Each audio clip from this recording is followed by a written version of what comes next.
You don't wanna fuck with me, don't wanna test your luck with me.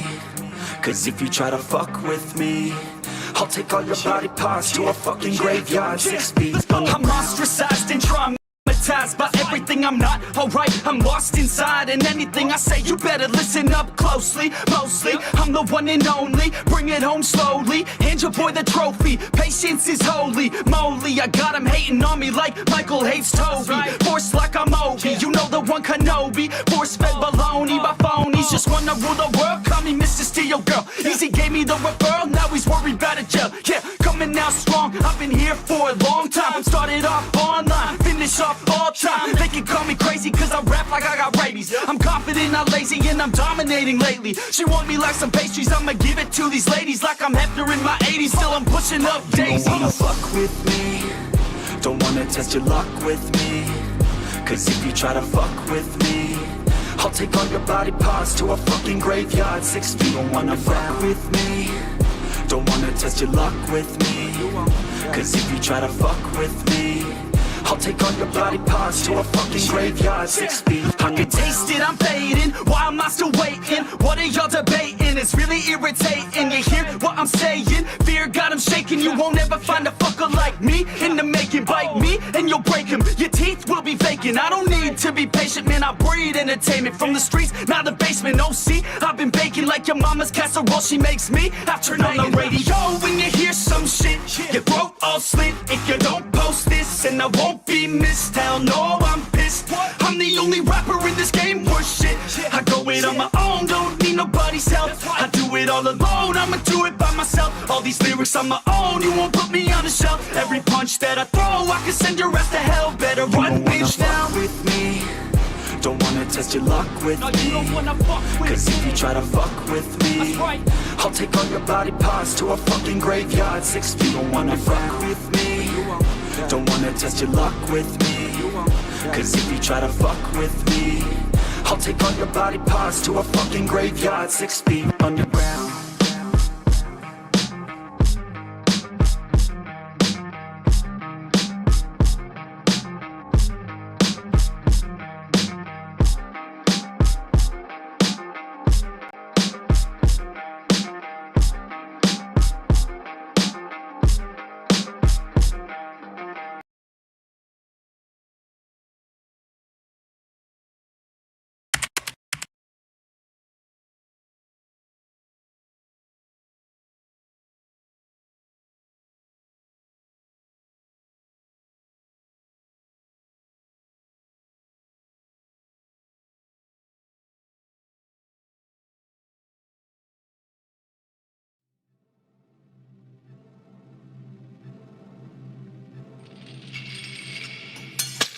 My heart and hope to die. I can't fucking sleep at night. Blew up for the 1,000th time.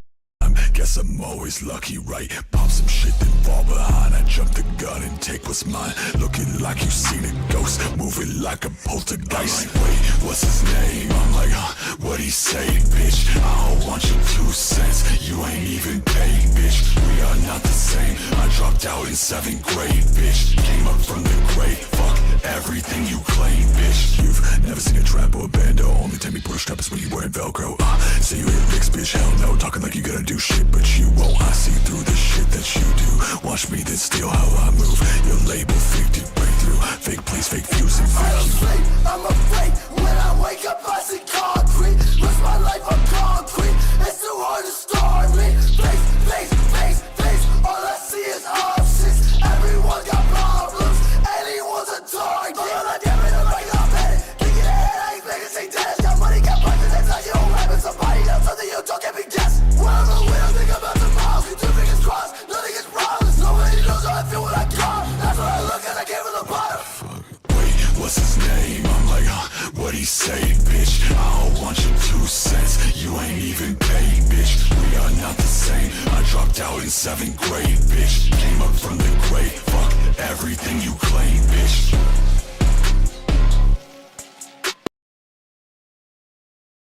Okay, I gotta check if my mic is working. Hi, everybody. Give me a moment. Because there's a reason why we're streaming about this topic of all things. And like I've been thinking ever since the Isaac coverage. Yes, you can hear me open up YouTube. I've been thinking ever since the Isaac coverage. How is he able to get so many people to support him? And then I keep seeing in my own little like bubble, just sitting in the corner of the internet room, with a red solo cup, kind of like John Mulaney in that one joke.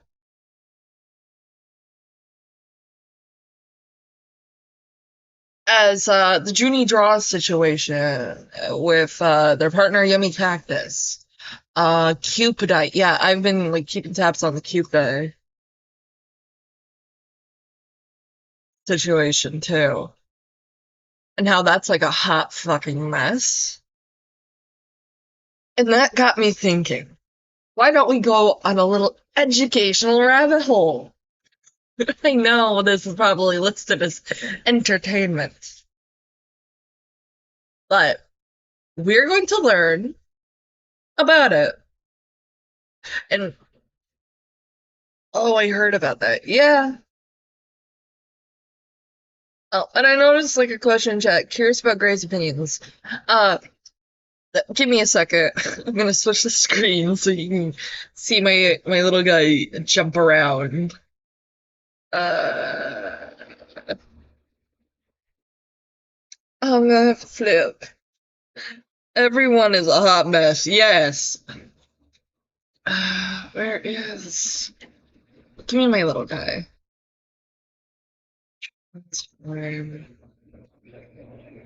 Wrong thing. Don't worry, we're gonna have like we're gonna stream tomorrow. Put my little guy right here. But we're gonna look at like both sides of the argument, see what like makes sense and what fucking doesn't make sense.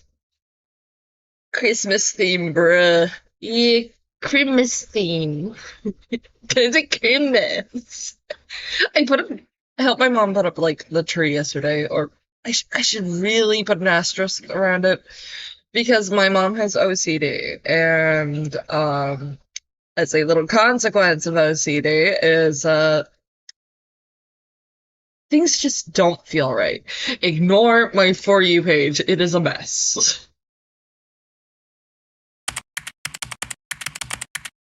I am neither pro-shipper or anti-shipper. I can see why either argument would be valid, especially with all that, but my opinion is don't bash people without like good reason. Like if you have like a problematic ship, you really shouldn't be like harangued on the internet. Because it's the fucking internet.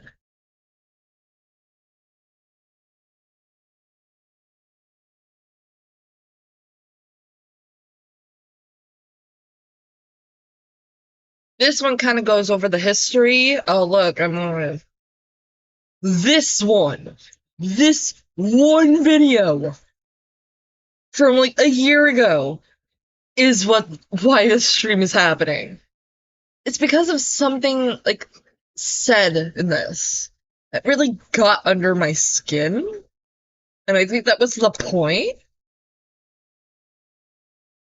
So what we're gonna do,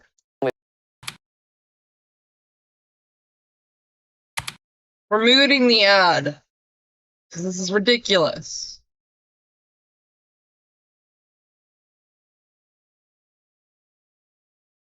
Okay, volume up.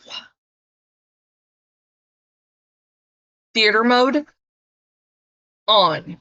Come on. There we go. Captions on. Oh boy.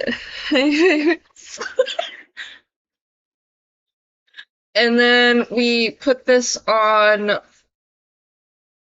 1.5. Hi, real quick, right before we get into the video, I just want to let you guys know that I'm trying to get to 10K, because once I get to 10K subscribers, I am going to announce something. The thing will not be happening at 10K subscribers, but I will be announcing the thing that you'll see. I usually don't care for these kinds of things. However, I saw this as a good opportunity to do this thing that I'm kind of excited to do. However, also, it would be nice to get to 10K so that my family stops making fun of me. So yeah, just want to let you guys know in case you want to do a little click, a little bell ring, a little ding ding. Again, this is like from a year ago. I think if you're an anti-shipper or a pro-shipper, you need to log off because you're too chronically online for your good. Yeah, this is a chronically online thing. Hang on. I'm gonna pin that message so everyone can see it. I'm not gonna do this on the self-promo. This kind of thing works on YouTube. Because this person's at like 20.2K. So, get that bag.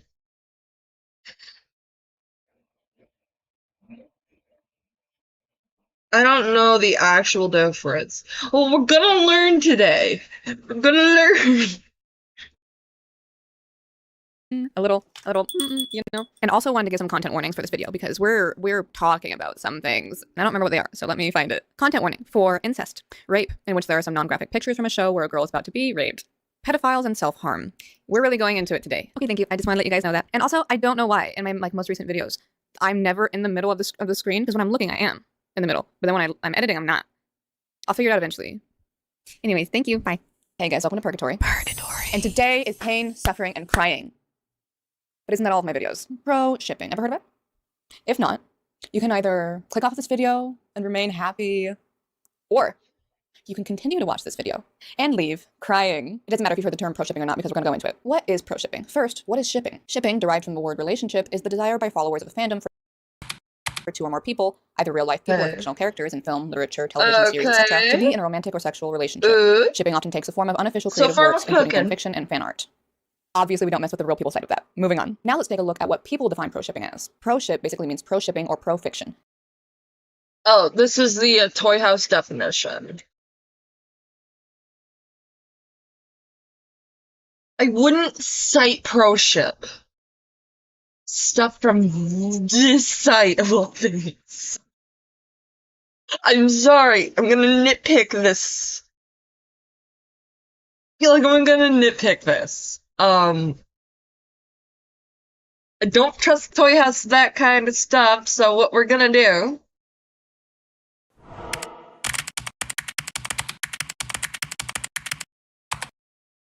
is we're gonna look that on our own, because not a good sign if we're citing Toy House. Okay, it says here, according to search assist, with a card, I wouldn't cite that.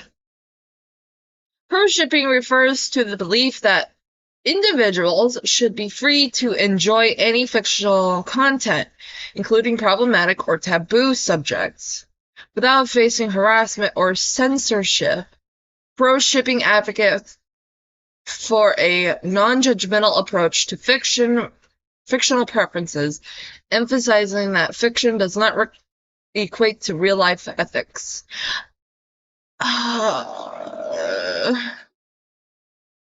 See, Urban Dictionary, Wikipedia, the free dictionary.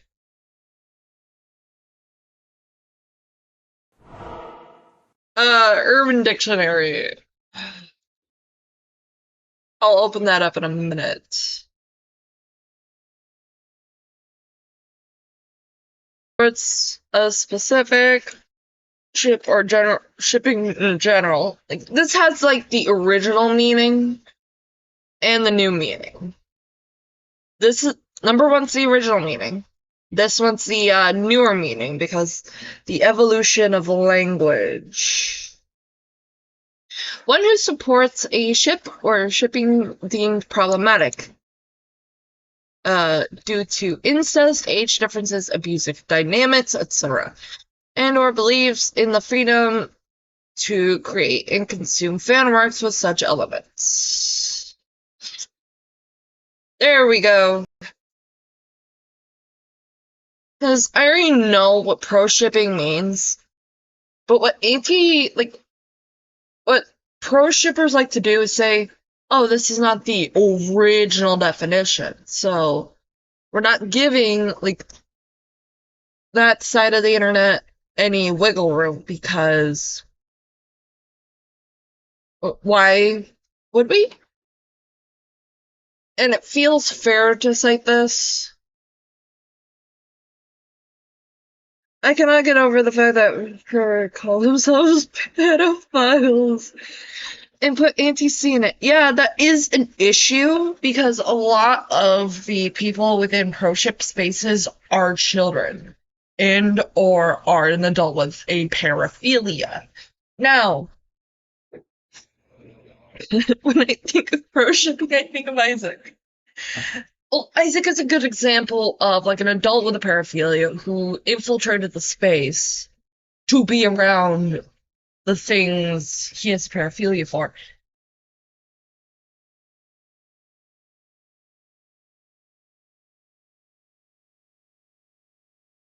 It's a term for people who enjoy and support ships that involve pedophilia, incest, abusive relationships, and other things like that.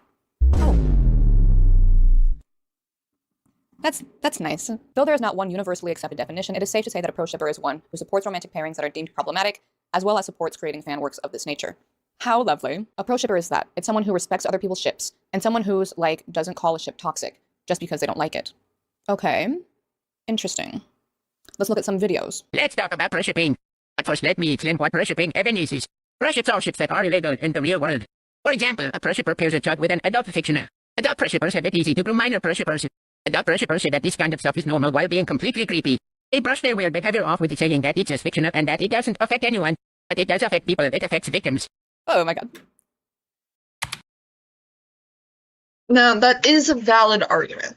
I'm not going to disagree with Luigi at this point, because Luigi does make a valid point. Adult pro-shippers kind of use pro-shipping to groom children. Why is Luigi getting involved in this? I don't know. I mean, maybe because Luigi would be a trusted adult to talk about this. But the thing with pro-shipping and anti-shipping is that over the course of time, things begin to change. Like, as we saw with this Wikipedia definition. At first, it means someone who supports a specific ship or shipping in general. That is in reference to the original meaning of pro-shipping, where it's just like, you know what, I'm gonna pull a ship. Someone could be like, I'm pro, let's go Steven Universe. I'm pro Rose and Greg. That would be like a pro-shipper, because they would be pro Rose Quartz and Greg Universe. Shoulder, it's not okay. It's not okay. Oh, that's fantastic. But, like, people who would be like anti-Rose and Greg and more Rose and Pearl would be like, D&I Rose and Greg pro-shippers. You get what I mean, right? Oh, no. You gotta be good. But I don't disagree with you. It's not okie dokie. Yeah. And what pro-shippers don't tend to understand is that slowly language evolves. It's why we have skippity skibbity in the dictionary now. And due to this evolution of language, it evolved from, I'm pro taking a dump in the toilet. Yeah. I'm pro, this argument is stupid, but I can see why we're having it. And due to the evolution of language, the, like, how do I say this?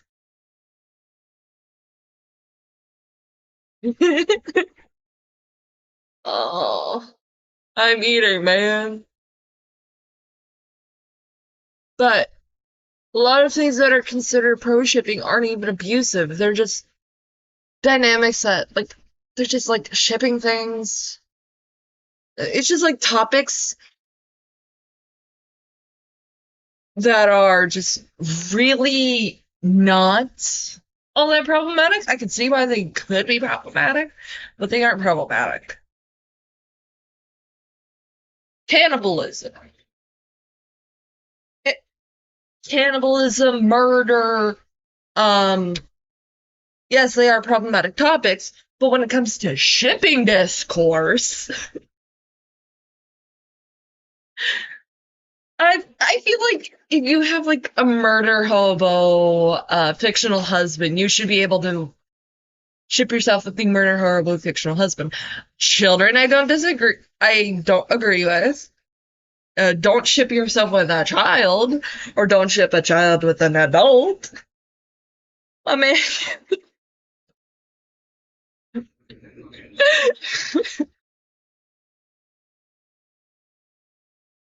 that's just my personal like stake in this, because I want to get to both arguments and kind of point out why both are harmful. I think both pro-shipping and anti-shipping are fucking harmful. Well, that's great. I'm definitely not upset by this and don't find it gross at all. Let's torture ourselves and watch another one.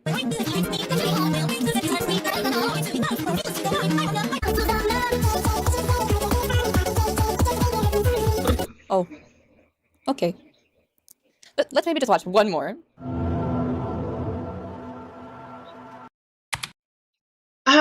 How is this pro-shipping? Hang on. Well, it stopped me from reading.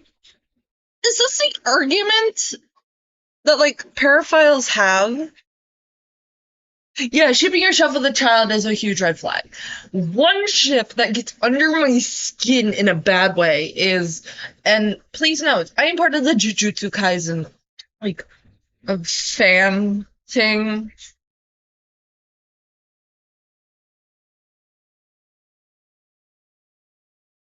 And I've seen people on the internet, like, ship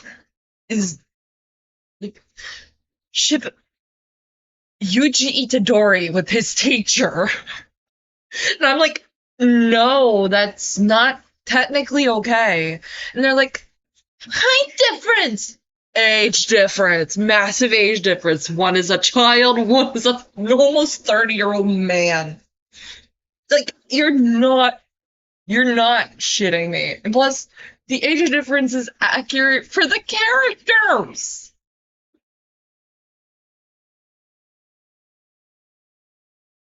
SOP. Luffy x Nami disgusts me. Oh my god, the Megami x Sukuna. Yeah, that is cursed because one, Megami's a child. Two, Megami's a child. Three, little thing, Megami's a child.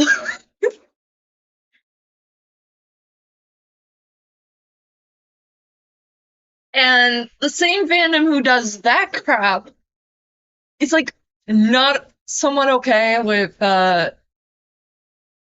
Sukuna x Satoru Gojo, the guy with the white hair and blue eyes.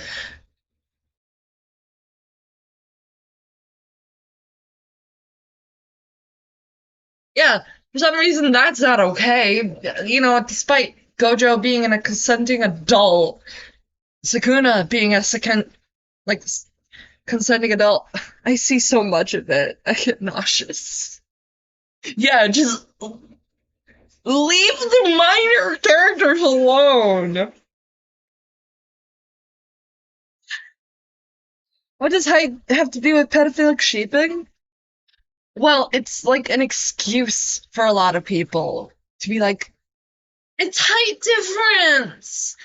No, it's not pedophilic sheep, it's height difference.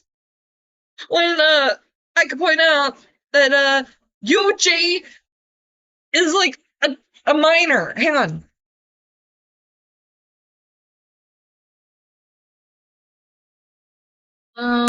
What is Yuji Itadori in JJK Season 1? I'm avoiding Jujutsu Kaisen spoilers for my fellow Jujutsu Kaisen fans. He is 15! Short height can tiptoe into lowler. Yeah, but here's the thing. Isn't he like 15? He is 15! He is 15!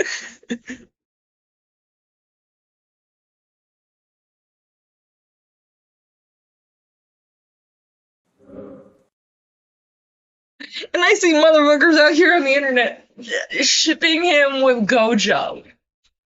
You know, the almost 30-year-old man. He's like 27, 28 in the series. So far. Season 3 has not come out yet. But, like, I shouldn't have to, like, tell people, hey, that's a minor. That's a child. Wait, no, don't mute. Oh yeah, this is vile. Let's just say this right now. This is vile. This reads. I remember Rev says Desu. That man. Alright, well, we're gonna say this right now. I think Rev says Desu is a pedophile. I'm sorry. Don't jerk it to depictions of little girls if you don't want to be called a fucking pedophile.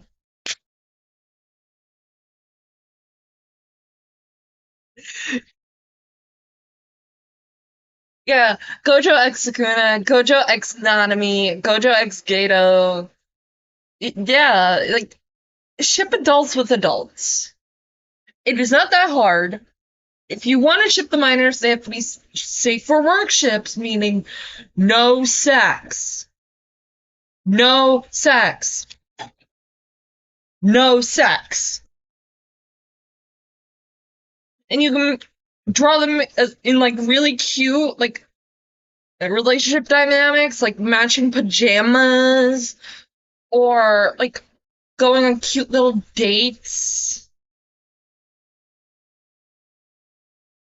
Starzets, meet my friend, the good shipper. Yeah, this is the most vile thing. If I turn to fiction and shut myself off from reality when it comes to my intrusive thought, it prevents. This is a paraphile. This is a pedophile. Let's not get that twisted. This is, like, another great example of paraphiles just co-opting what originally was a good thing and poisoning it for everyone else. It's like pissing in the pool.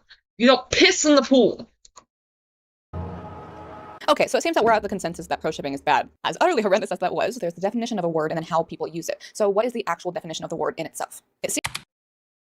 Don't think I've heard of anti-shipping before. Hi, Jack!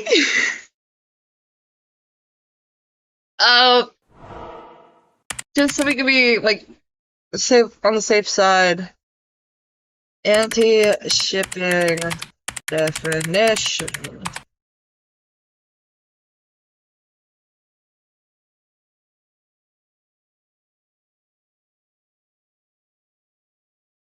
Anti-shipping refers to the practice of opposing or criticizing certain romantic pairings or ships between fictional characters.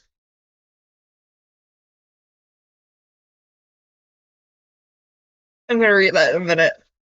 Often due to concerns about the nature of the relationship depicted, such as those involving abusive elements or significant age differences.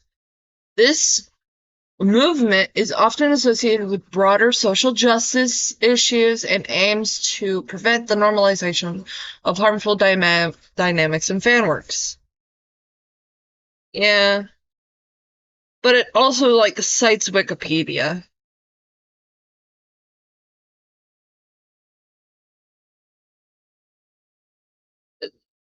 Countering shipping. Yeah, let's go to, like, fandom slang.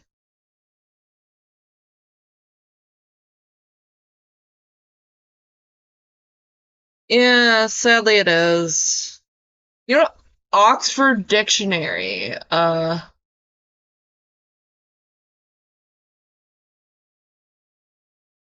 that's not it.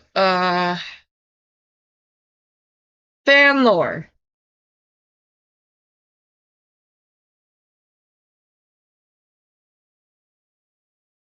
is a fanish term that has been around since 1996. When it was used in the X-Files, it has taken out a different meaning in its different contexts. Okay. We're gonna go all the way here. DVR had clubs and other groups dedicated to ship hate, and they use the label of anti. Starting in 2008, Invaders Dim fandom, the Anti-Zater Club. What the fuck is a Zater?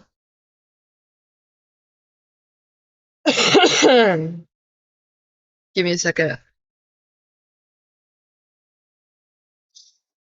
Check.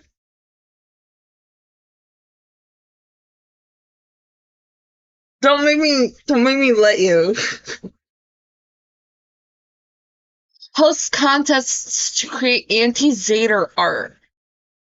What is a Zater? I'm gonna regret this. Hang on. In case it, like, shows some, like, evil shit. Give me a second. What is Zater?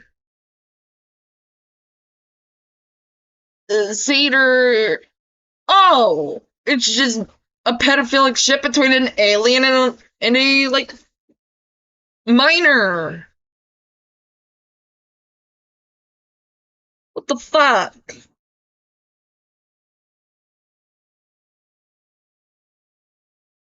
And also, like, Dib is like 12 or something. Don't do that. This is kind of valid, the anti-Zater stuff.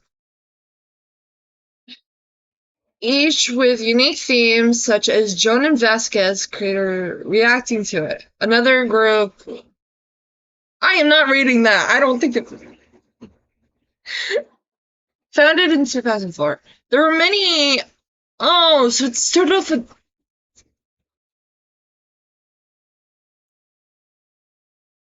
Sounds like a galactic alien term. Yeah, it sounds like it because it's an Invader Zim ship between Zim and a, like, 11-year-old child. Fuck my life. So this shit started off on DeviantArt? Like, the most? Even though it was a term since the 1990s.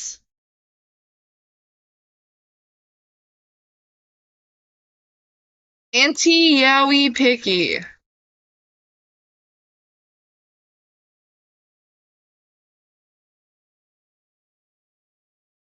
Like, Shadow holding a gun to Sonic.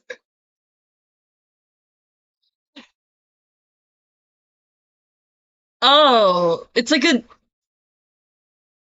If I see one more Sonato fan art, I'm going to embed around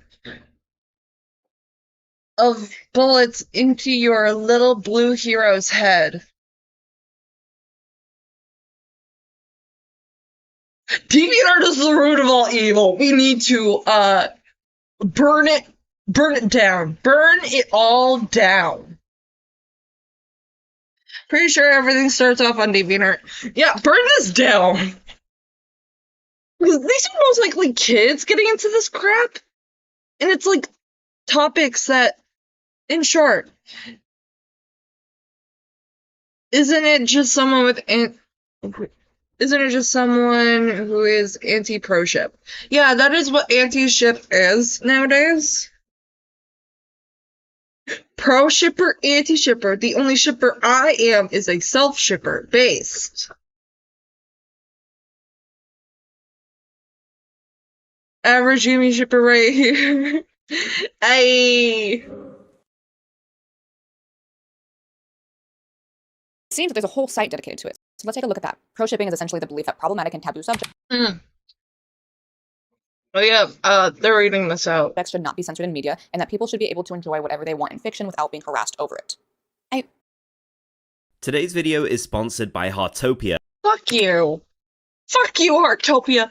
You take your, like, pretty little game graphics and get out of here. Fiction without being harassed over it. Being pro-ship does not mean supporting every problematic trope or ship to exist. Many pro-shippers dislike a lot of popular quote-unquote pro-ship tropes, such as lalisho, incest, I ship myself with Gray's mom. Ah! My mom is taken. gap, and others. Disliking these things does not make anyone less pro-ship than people who like them. As long as that person doesn't harass anyone who enjoys these tropes, they're still just as pro-ship as someone who enjoys them. Being pro-ship isn't about finding the quote-unquote most My problematic love ship me you can. ad blocker. YouTube can't. YouTube, like, gets on my ass about it. And will play the ad anyway. Hang on.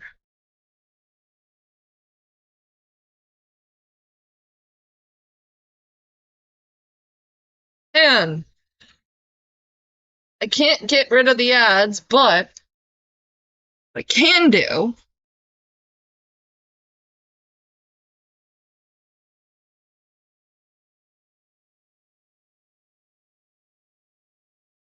yeah, by me, yeah, you're secret by me.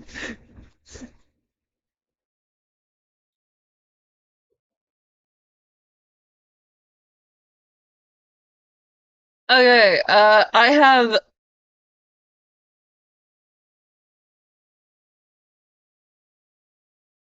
You're either using a shit one or it's because you're using Opera. It's because I'm using Opera GX. Because it allows me to have, like, this little strawberry cursor guy. But I, like, changed the VPN. I switched it on. I'm gonna be right back. Real quick.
Get him back. Dog really needed to go out.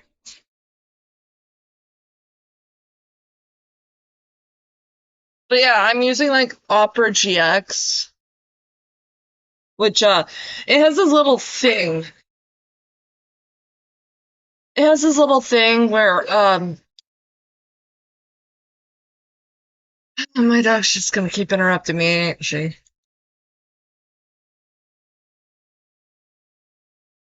We're gonna move this up here. But rather enjoying yourself in fiction and letting others enjoy themselves in fiction. Pro shippers believe in tagging their content correctly and utilizing the filtering and blacklisting features to avoid content they don't want to see. Pro shipping isn't morally wrong or evil. In fact, that couldn't be further from the truth. Pro shipping is all about minding your own business and supporting others who are doing the same thing. It is also about separating fiction from reality and acknowledging that while fiction can affect reality, 9 times out of 10 it won't, and knowing when and where to draw that line. So essentially, pro shipping is just believing that art shouldn't be censored and that people shouldn't be harassed for the type of art they consume, whether you personally like or approve of it or not. What pro shipping is not / does not mean. Pro problematic shipping, pro pedophilia, abuse, incest, etc., pro grooming, or inherently NSFW or 18+. So the belief that problematic and taboo subjects shouldn't be censored in media. Okay, that makes sense because just because it's in media doesn't mean that it's being romanticized. As long as the shitty character is supposed to be shitty, that makes sense. But the second line? If you've seen me literally anywhere on the internet, you know that I vehemently defend the literal fact that fiction does affect reality, because it's impossible for it not to. If it didn't, then it wouldn't make you happy or upset or excited. It would make you feel or think absolutely nothing, as if you never even saw it in the first place. This I'm not gonna nitpick, because this is true. All fiction affects reality. All of it. Otherwise, you wouldn't be having any reaction to it. And if someone is enjoying and or encouraging others to enjoy very problematic and harmful things such as incest and abuse, yeah, I think people should talk about that. And if bad enough, maybe even the H word, because to say that no one is deserving of that kind of treatment is the epitome of ignorance and privilege to be that ignorant. While fiction can affect reality 9 times out of 10, it won't, and knowing when or where to draw that line. What in the absolute world makes you think that fiction, made by humans, for their reactions, to make them feel a certain way, won't affect them 9 times out of 10? Pardon? Okay, so being a pro shipper doesn't mean looking for problematic ships, and you don't have to have a single problematic ship in order to be a pro shipper. Okay, I get that. However, what it does mean, according to this, is that you don't harass or Hey, dorks, I'm Lay. What's going on today? We're talking about pro shipping and anti-shipping. You can be anti-harassment without a label for it. Just saying. That is true. Like, for me, I'm like not pro or anti anything because one, I'm allowed to like the problematic stuff without being demonized or promoting it. Like, you can write just about anything as long as you know how to write it well. Like, for example, I'm in the Boyfriend to Death fandom, right? And there's a lot of problematic stuff with Boyfriend to Death, let's not lie. A lot of people here had watched me play You Kill Me Every Time, got all the endings. But doesn't like abuser ex victim count as pro shipping too? Yeah, that's the thing. It does, even though and this is like a problem thing within this kind of like culture where it's just anti-shipping and pro shipping, is that anti-shipping is based off of really puritanical beliefs.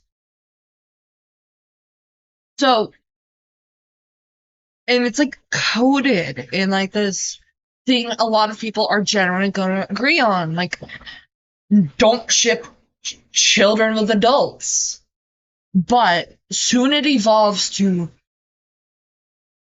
oh, people who enjoy, people who are fudanshis or fujoshis are problematic because they romanticize this or that. Me, I like killing stalking. My favorite BO.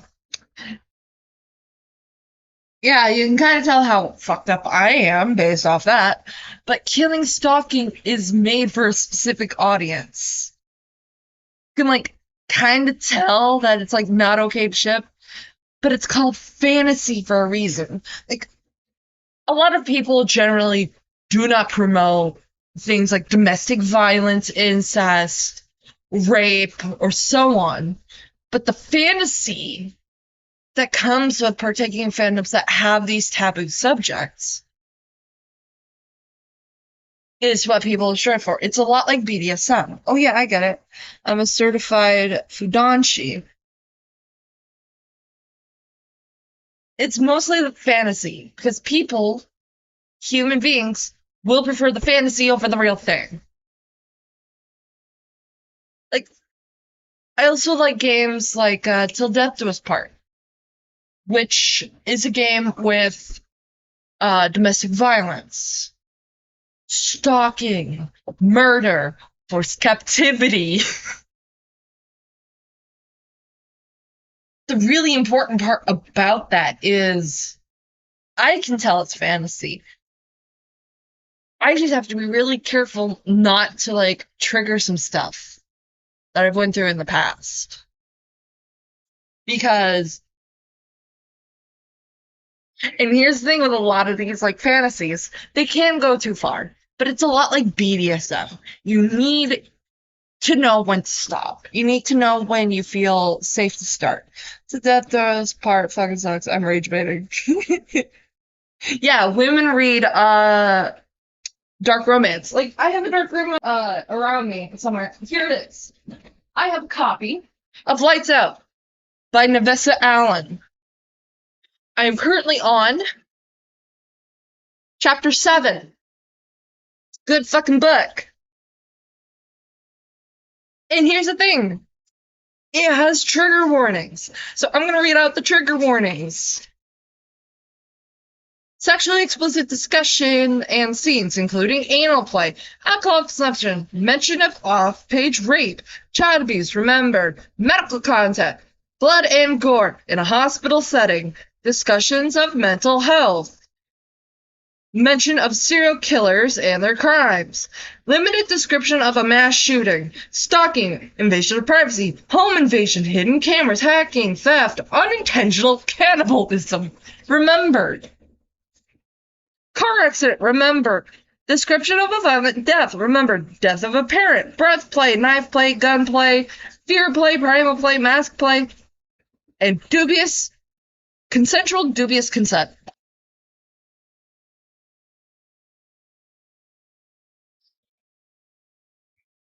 I think of it as a way of coping, but like I do just feel discomfort if something involves incest or like kids.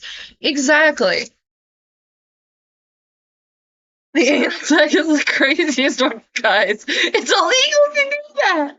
Yeah, but what anti-shippers will do is they'll look at things like Lights Out and the content written within it as, oh, this is a thing that shouldn't exist.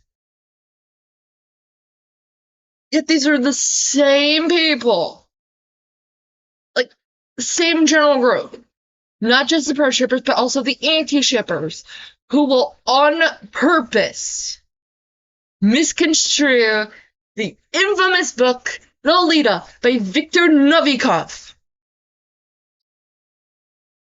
And Lolita was not made to be a romance. That's what people misunderstand. It is. Hang on, I'm catching my breath. It's a horror novel from the perspective of a pedophile who has a reason to lie. It's called The Unreliable Narrator for a reason. And if you look at the history of, like, Lolita being adapted into film, people misconstrue it so fucking much that it actually makes me mad. Because it's a controversial book. I looked into the history of it before even contemplating even getting it. It's like a classic piece of literature. Yet people romanticize the abuse of Dolores Hayes, the in-book, the story that has the child in it. They romanticize like Lolita so much that we got Lolita complex, which is the birthplace of Loli. Yeah.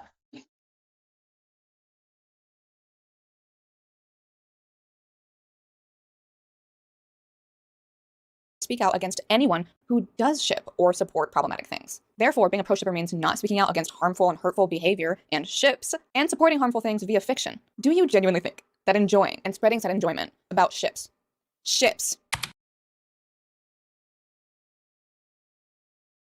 Yeah, I don't.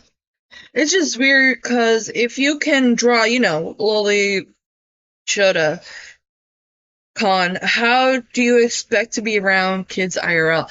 Exactly. That's why I call current hyperfiction is Cows a splatterpunk book. Sigh. And here's the thing: horror has always had like this weird. We should read fave BTD one day, right? Yes, we should. We should get in a call together and just take turns reading it. Because, like, there was some, like, really good Boyfriend to Death fanfics. And it's like, oh. Like, I have expect a lot of these authors to just.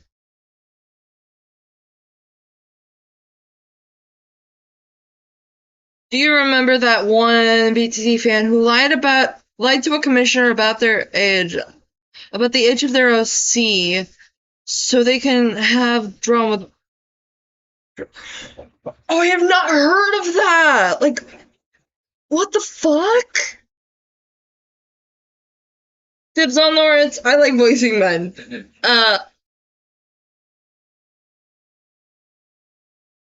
I'm gonna try and voice either Straight or Ren. My guy voice isn't, like, really good, but I could try. And trying is half the battle. But, yeah, horror has gray areas, like BTD. BTD has a lot of themes and subject matter that, like, to the average, anti-shipper is going to be, like, considered pro-ship, but in horror, that's more or less not regulated. Get that guy away from the fox twink! Their OC was 14 and the commissioner said 18 plus only, but they lied.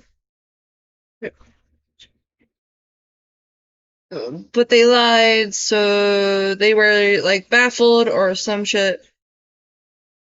There was, like, a day of just that on Twitter. I don't think I was even conscious to see it. Couldn't say it sooner because I was driving, but this shit is straight up white. Pro ship and anti shippers are in my DNI list on Blue Sky.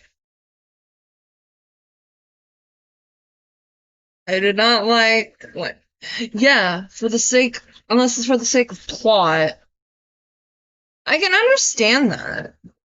Like, you watch me play, like, a problematic game, which has things like torture, rape.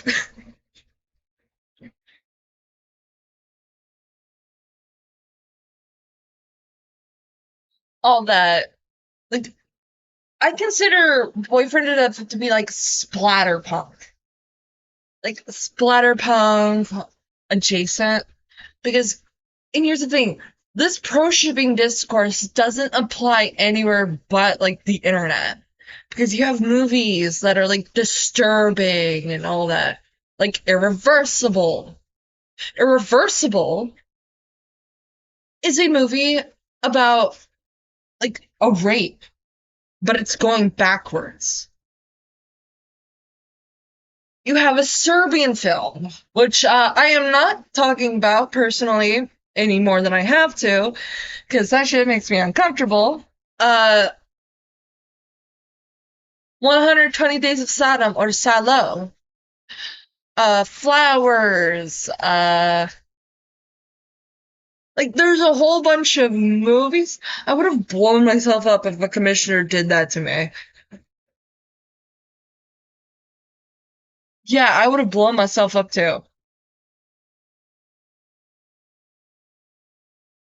But there are movies that, like, have problematic themes in there.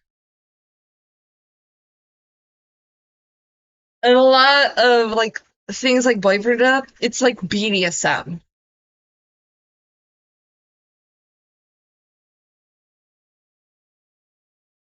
It even has, like, it at the beginning that it's like a BDSM thing.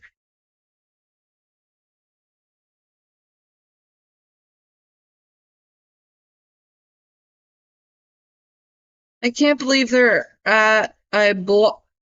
I can't remember their at. I blocked them. I blocked them, but they had their PFP as that art, and I think the artist did too. Oh no! That's like vile. Yeah, Terrifier would be considered problematic to anti-shippers, and anti-shippers would go, "Oh, this thing shouldn't exist." Like,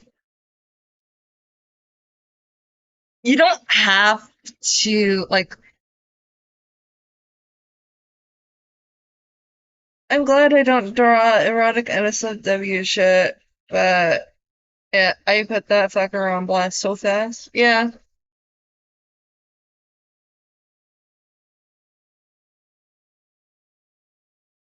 Don't have to, like.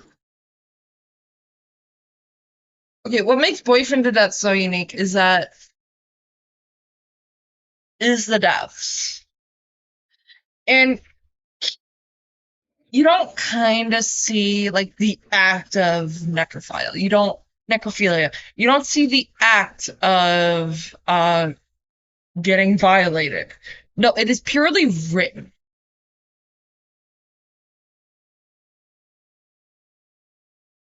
Well, for me, I'm not very judgy.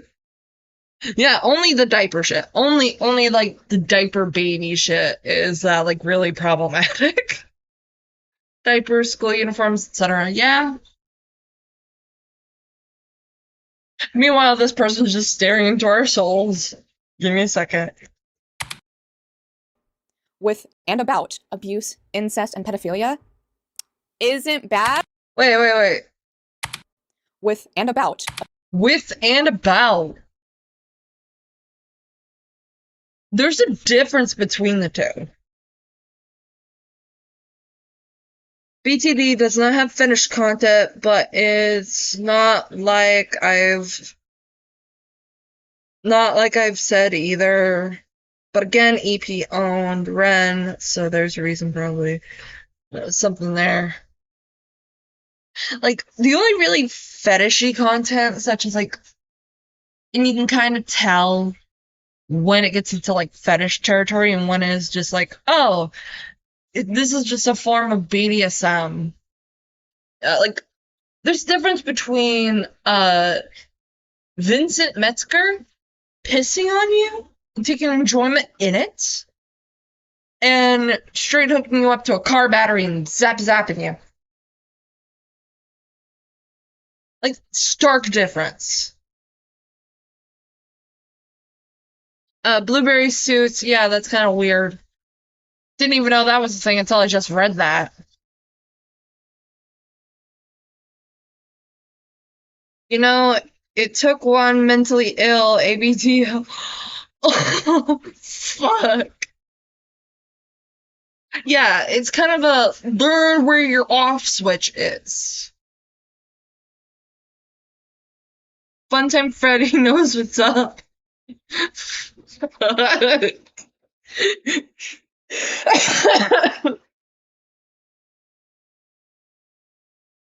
But there's a difference between with and about. Like, for example, the book I just mentioned, Lights Out, it has a subject matter.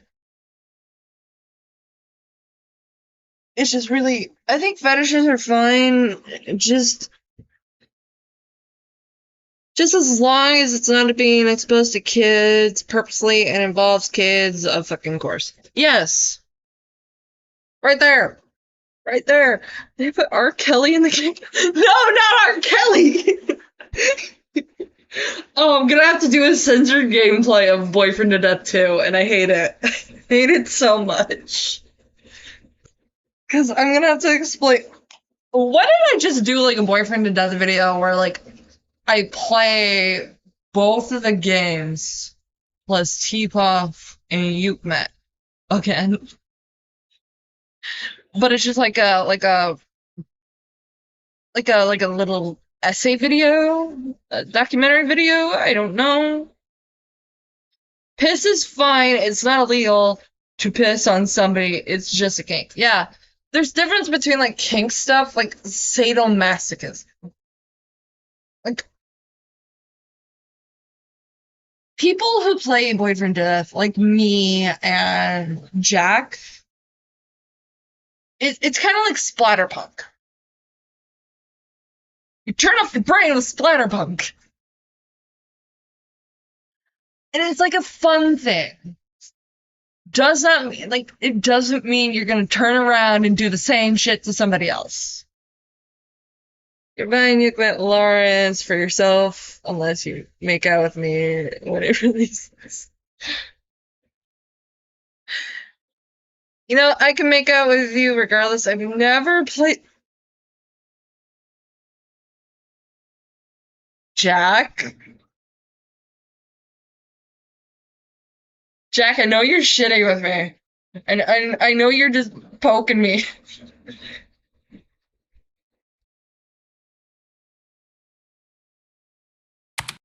Abuse, incest, and pedophilia isn't bad, that doesn't reflect who you are as a person? Please explain to me how the content that you enjoy consuming and making has nothing to do with who you are. How does genuinely enjoying these things via shipping?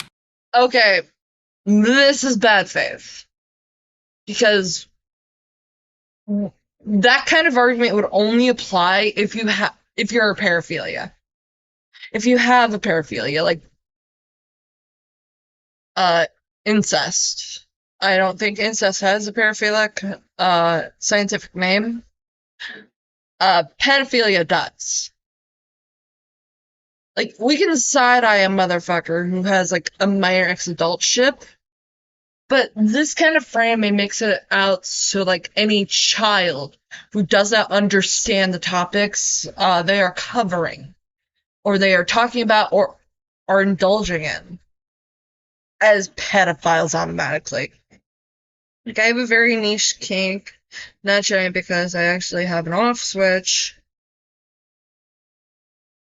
And the level of depth that fucker went in to remind me of more deranged people in my own kink space.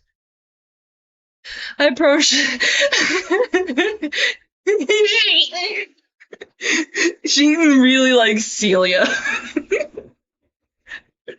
Don't worry, we're gonna play more Celia tomorrow. I promise. You'll be rewarded with Celia's ass. Oh.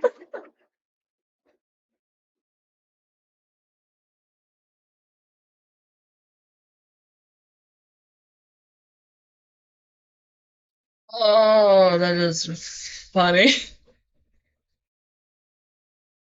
But here's the thing.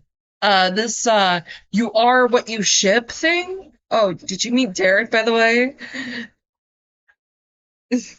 Think you'd like him. Last time I streamed T-Pop, I did, and he's a little shit. He's a little fucking shit. Wouldn't I give him to be Edward? I keep forgetting chat. Like, chat like gave everybody names.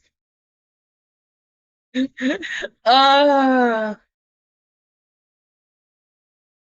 I remember right, chat renamed Derek to Edward and said that Mason looked like Mark Hamill.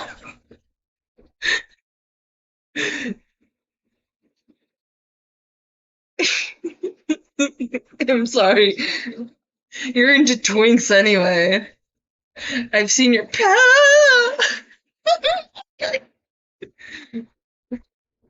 Too bad I'm not a twink.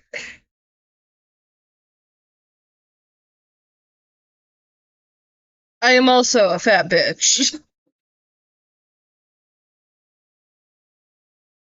That just means more to hug and love.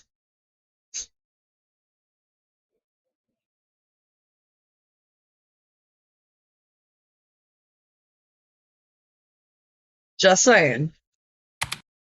Not harming anyone. How does publicly enjoying, say, incestuous content, not normalizing it or supporting it in any way? You can That's just you publicly publicly enjoying incest. I can see where this individual is coming from, but there's like some really notable things that you need to consider. Not everyone is like that. I am too cool for school, folks. Yeah. think that a pedophile enjoying lolicon, aka pedophilia, won't see people shipping pedophilic ships and no one speaking out against it and not feel at least even just 1% more supported or welcome. Speaking out against harmful things is what keeps harmful things from happening. Being silent in the face of harm and hurt encourages said harm and hurt, because why would they stop doing it if no one's telling them to? Art made by humans affects and reflects reality. What art you make reflects.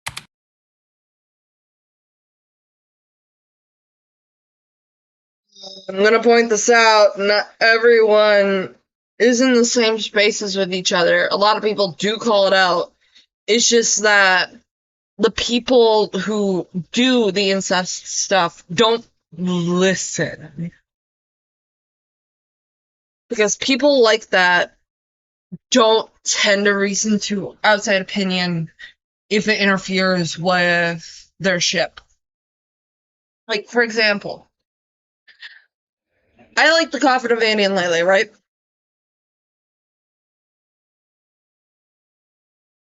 I know, some people are gonna go, you like the incest game? Yeah, I do. I just like one person in it, and it's Andrew. Yeah, the piece of shit.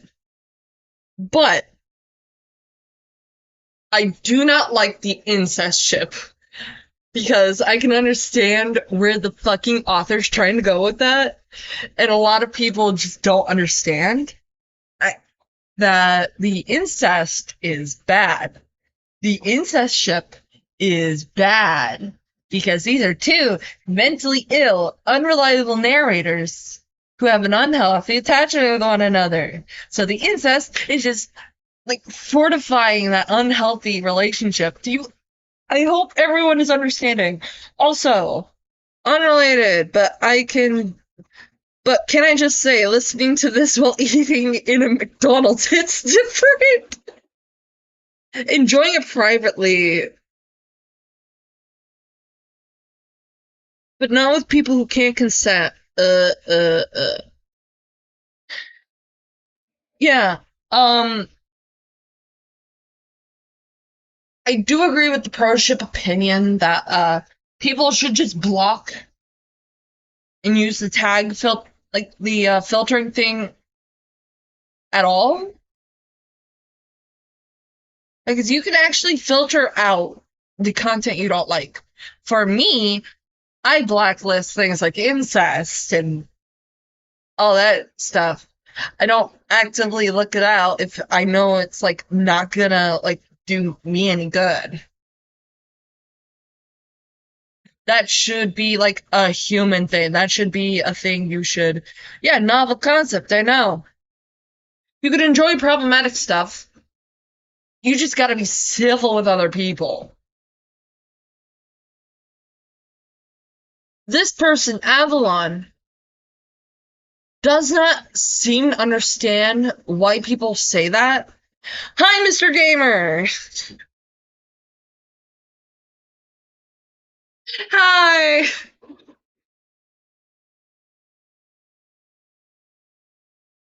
Like, a lot of people will not, like, hold up their problematic ships to your face and try to make you enjoy it, because they know it's not gonna work, just like how you trying to deter them away from it isn't going to work. So how is this logic going to fucking work? It's almost like there's something about this that isn't right. That's who you are.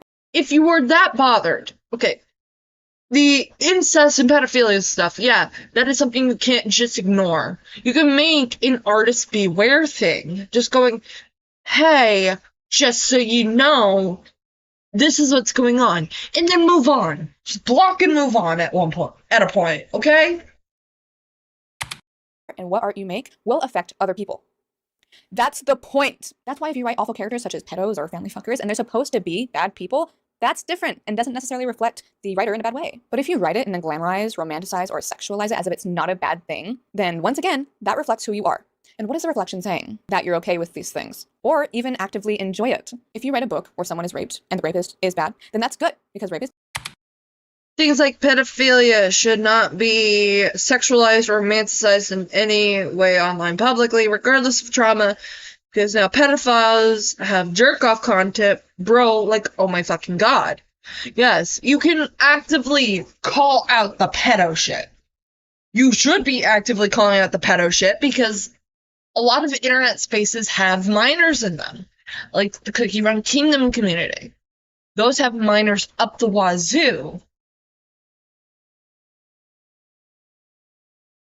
But, and this is where my butt is going to go, but if it's two consensual adults, but one person has like this weird fucked up headcanon that one of the two adult pairings, like two people in the pairing, is like childlike or disabled, yeah, I'm going to talk about this part because a lot of people, this kind of made me mad. Like, the Shadow Milk Cookie X Pure Vanilla Cookie ship. A lot of people don't like it because they had canon that Pure Vanilla Cookie is like a disabled person and then ends up infantilizing Pure Vanilla Cookie. Pause. We ain't pausing. I'm on a rant.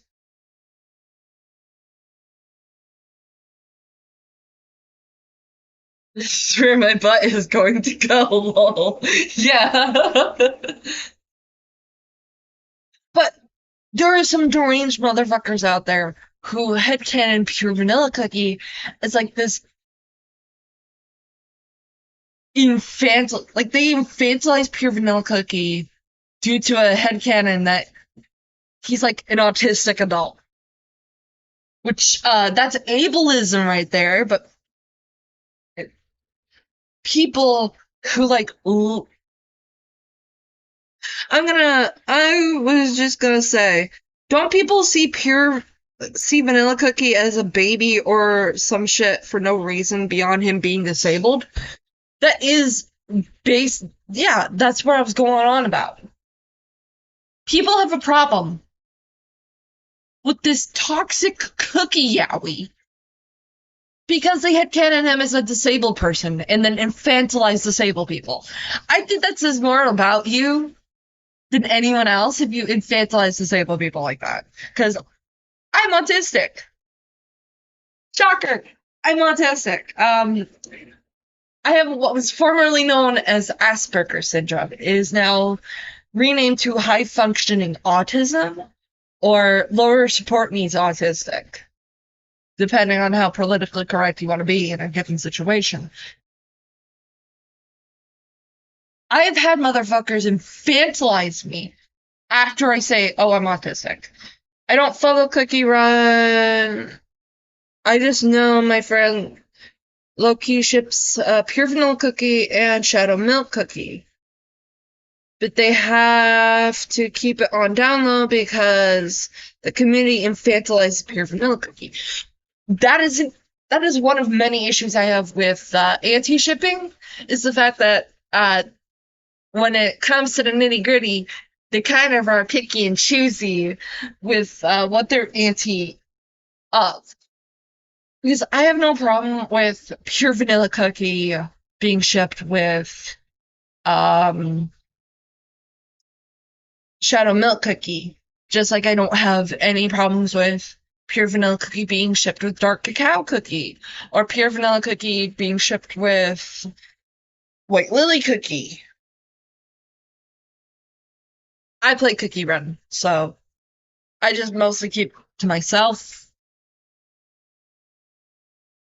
I'm not autistic. Sorry you went through that. Yeah. I'm either infantilized or people are like, you're not autistic. And this happened at like my sister's graduation.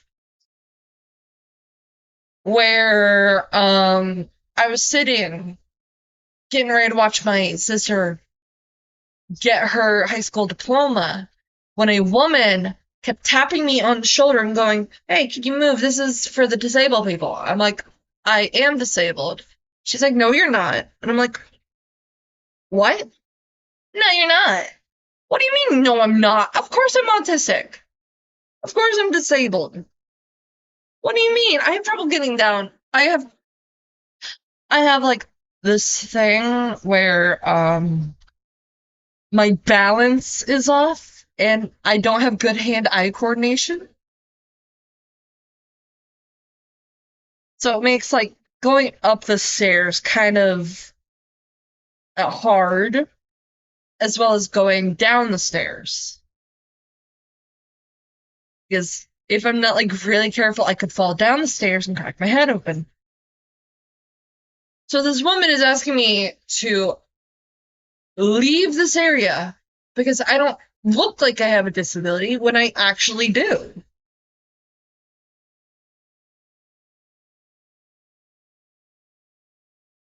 But, like, I think Pure Vanilla Cookie is like a good representation of like autism. If he was like meant to have autism. Oh, rip me. Didn't see that. Thank you. My bad. Well, it's okay. But we're gonna get to a part in this that kind of demonizes a lot of the really value. Like, this one actually made this probably next part really made me mad. I love how I just rewind and it just makes this funny face.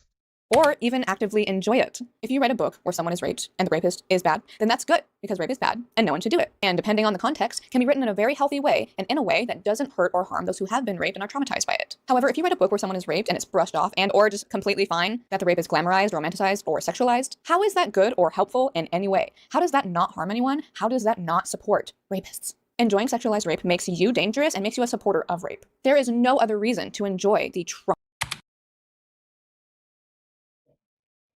I'm going to say this again because it's relevant. I have a non-con kink due to just how I grew up. If it's sexualized, maybe.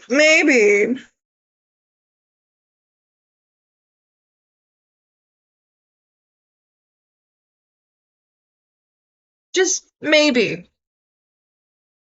If the rape is sexualized, maybe that content is made for a specific demographic of people that don't include you.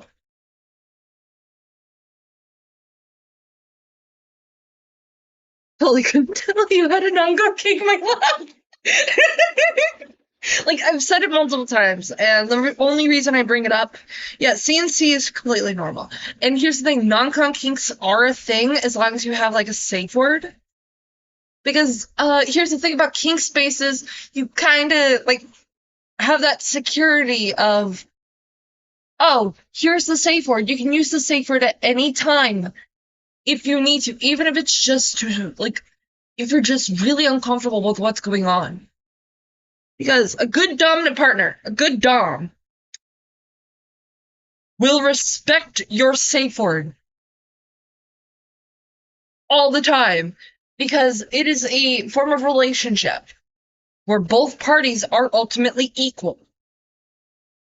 Just because you enjoy something that, again, has consensual dubious consent or consensual non-con. Yes, consensual non-con is a thing. This is like the meme of, my safe word is root beer. Said it in the meme voice. But what this individual is trying to do is trying to demonize all depictions of it. Because, as a fun side note, actually, low-key, some people talk shit behind my back. in my own kink space where I called out problematic shit happening in the space. Always call it out. Always call it out. I got 20 minutes before I gotta dip back out for class, but can we all high key agree that if horseshoe theory was a discourse, it's the pro-ship, anti-ship discourse? When people go out to demonize this is a form of, because a lot of these people will find like certain kinks problematic just because of what kind of kink it is. Like, for example, non-con. You can. I'm gonna make this joke. Use the goddamn safe word. There's safe ways to practice your kinks. Like, for me, I practice my kink via boyfriend to death. On my own. Not with anybody else. It's just me, a nice cold drink, maybe dinner right next to me. And I enjoy myself because at the end of the day, I'm an adult. A lot of people who take part of a lot of problematic themes are adults exploring themselves. When you demonize certain topics, you should practice your kink with me, dog. Hit me up, Jack. I'm willing to. As long as you're okay with it. OMG, you're like very, you're like Avery Dog.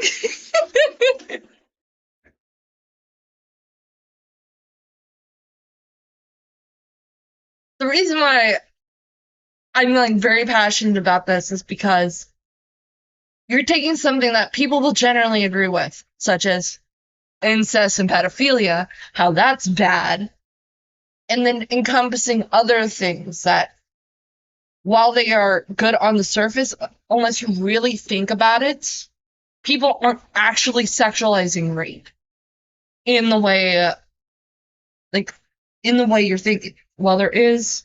What if I sent you an unprompted friend request on Discord? I am fine with you friending me.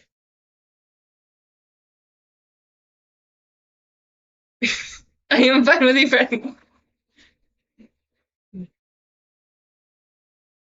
I'll send you I'll send you the post Avery posted not too long ago, so you get what I mean. Yeah, Lolicon Shangon too. I just categorize that under pedophilia because here's the thing. Not everything that is being sexualized is bad. If you're sexualizing rape, yes, on the surface that is bad unless you know like specific things about the poster, such as a kink. This is like a similar discourse to Has-Been Hotel, where Has-Been Hotel got really puritanical for a hot minute because Vivzy Pop worked with someone who has a non-con fetish for the Angel Dust poison segment. However, just because you have a... What in the fuck? Hang on. Apparently mom is calling. Give me...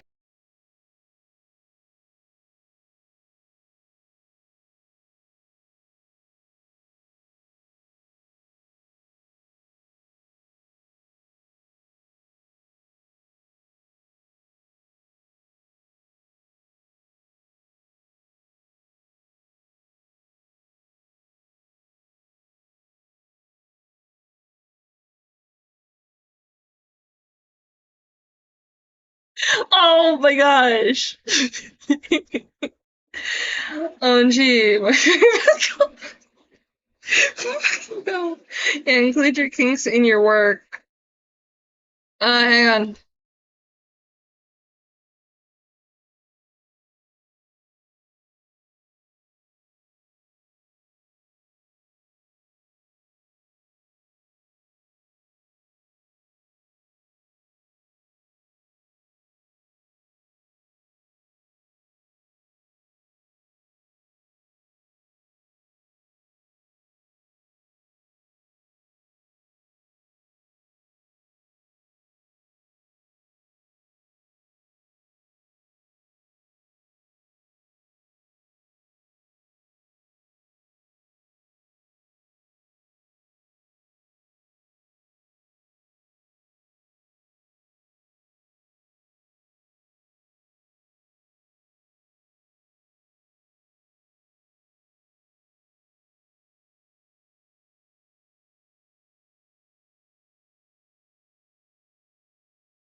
Okay, I'm back. Mom has strep. Also,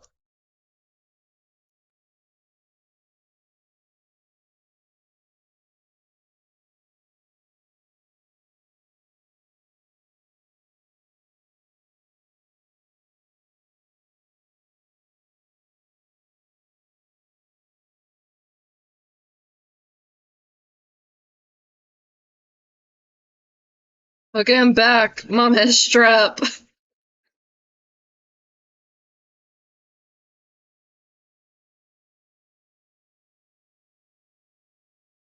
Gay wife is coming.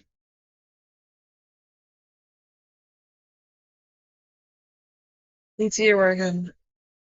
Ringing the phone. Yeah, that's super fair. I don't think I even made it to Pizza Simulator.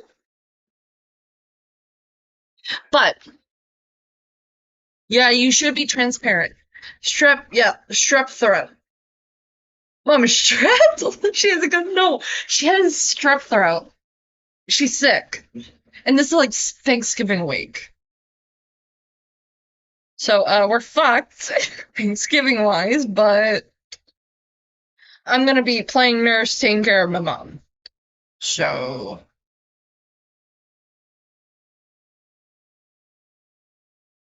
I miss the kayak.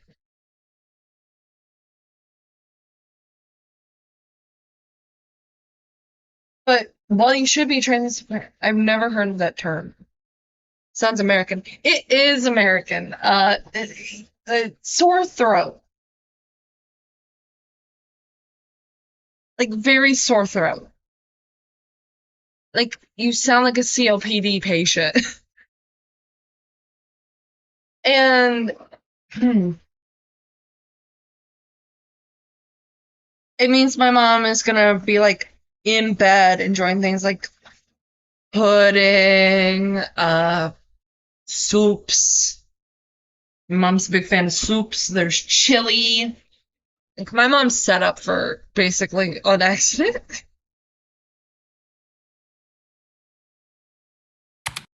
Trauma and brutalization of someone. You know who enjoys that stuff? Rapists. Hold on. We need to go back a little bit. 9 minutes till I gotta dip. Okay. To enjoy the trauma and brutalization of someone. You know who enjoys that stuff? Rapists. So, this person, yeah, this is the phrase that got me so heated. Because it's a false equivalency. If you enjoy things like fictional rape, therefore you are a rapist. And that's not how that shit works.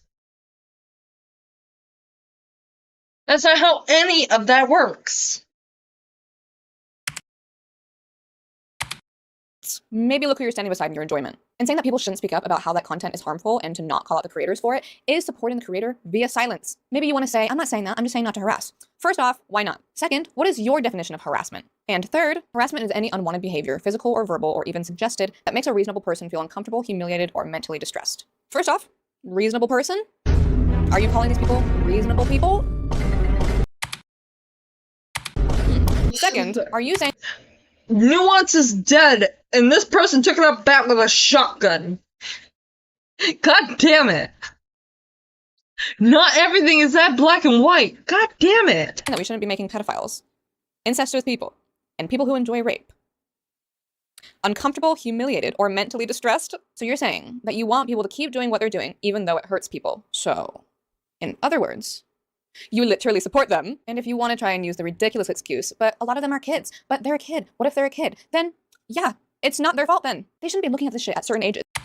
I was just fully prepared for this person to say, fuck them kids and fuck you too. And it's not their fault that others have decided to let it exist long enough for them to find and identify with it. And they should be educated and treated like the children that they are, not adults. So, anyways, fiction doesn't affect or reflect reality. I don't care what anyone does with fiction. Okay, then why does representation in fictional media matter so much? Why do girls see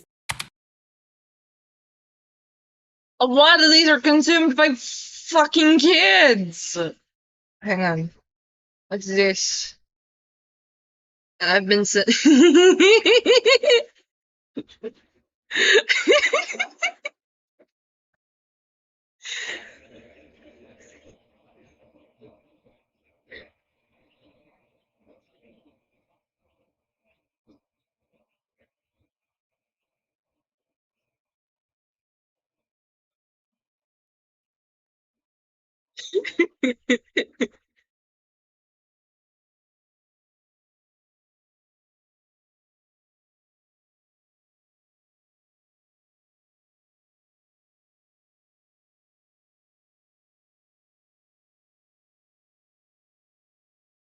Oh, it's mom calling again. Give me a second.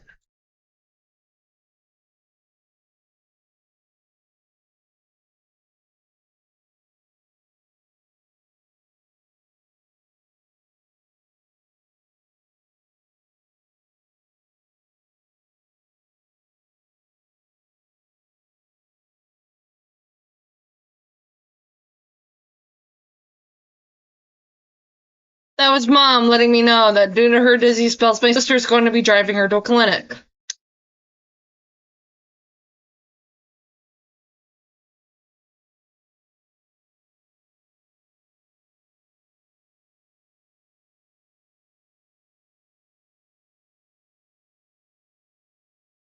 Hey, do.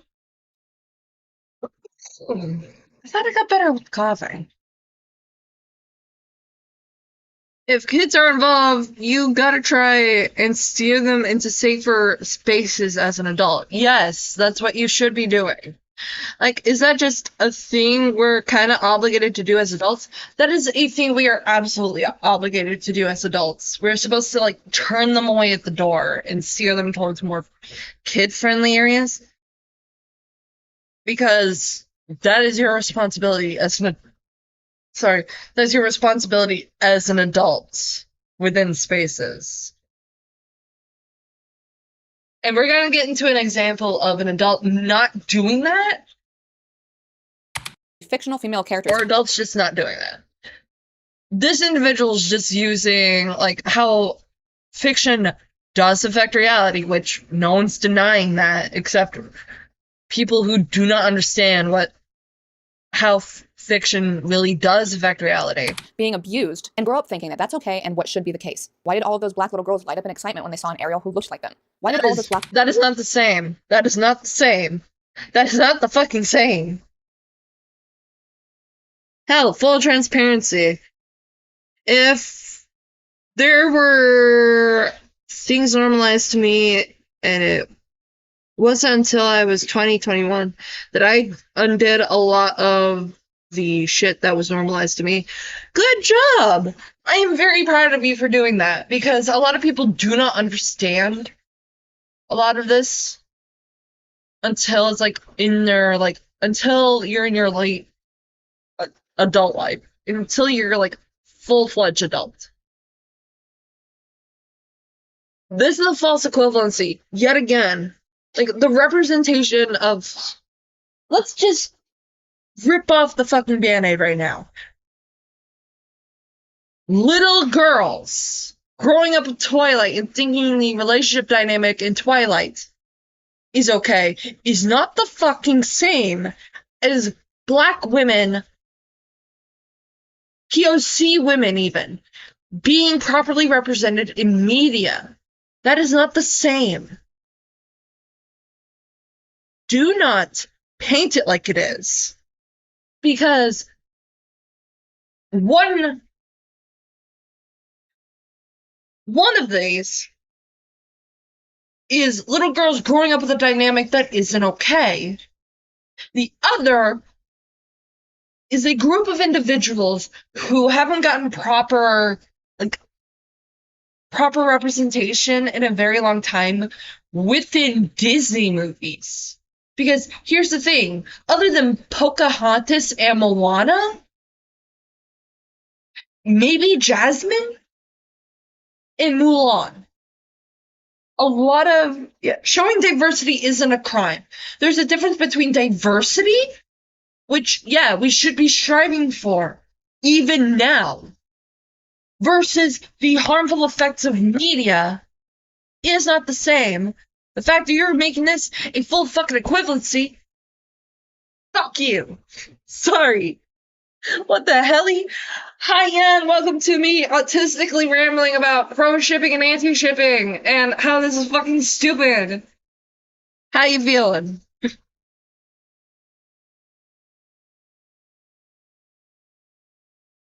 Like, America alone has, like, this massive issue with diversity, and I don't know why. I think it's a lot to do with, like, the bigotry over here.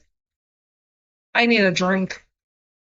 I have ocean water next to me in a cup.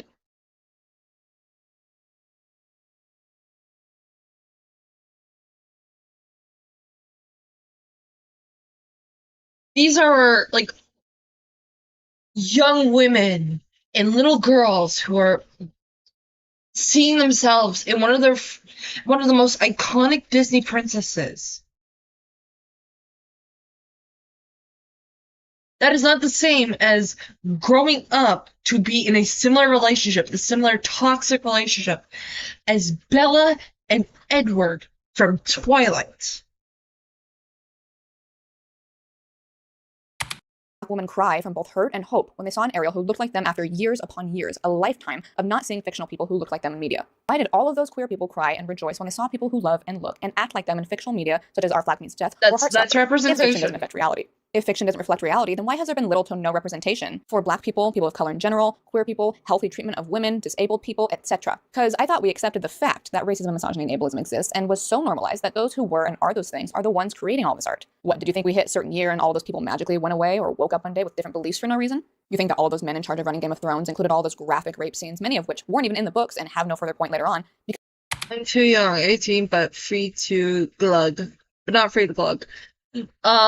My ocean water is like alcohol free. It's like those little like water packets from Sonic. They're like Sonic water packets where you just put it in like a bottle of water, shake it, and all that. I just pour it in a cup full of ice water and stir it.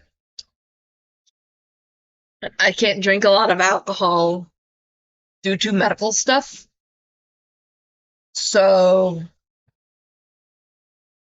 I kind of feel your pain. There's like, I can let other people drink for me as long as they're drinking like responsibly. Because they don't like rape content or want to pander to the clearly large amount of men that do, that they forced the girls on set to film nude and rape scenes even when they were crying and stressed and children for no reason, that they didn't do it because we're they're gonna violently rewind this misogynistic. part. Hang on. Right. Stressed and who went away or woke up one people, it's to no representation for Black people. Okay. We're gonna this off. Okay, on-screen talents. Co-lead. 1, 2, 3, 4. All others. Yeah, that's the problem with the entertainment industry. Alcohol tastes like shit anyway. I'm not gonna deny I've had alcohol. When my sister got married, I tried Pink Barefoot Moscato, and it tasted like shit to me. And it's like bubbly Moscato too, so it doesn't help.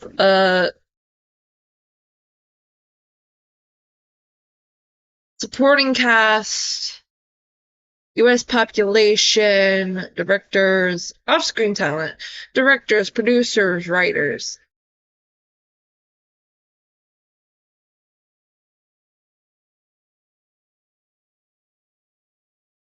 Also, did you hear about Squid Kid 1111? No, I've never heard of that.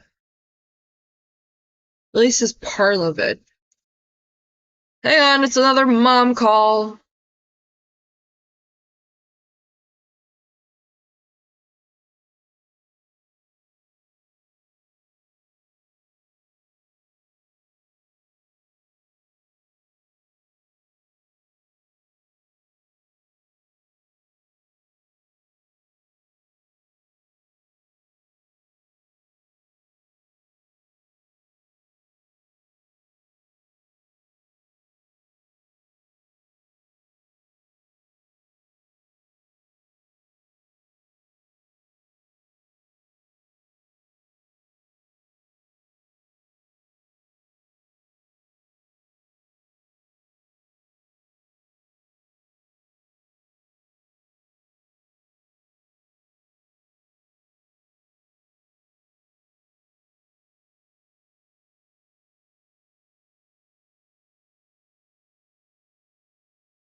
Okay, that's just my mom updating me. Back to business. Virgin pina coladas are like base. 11, 14, 13, 6, 6, and 4. And this is from racial mix of on and off-screen talent. This is 2015 to 2019. This was made in 2023. So this study is a little old.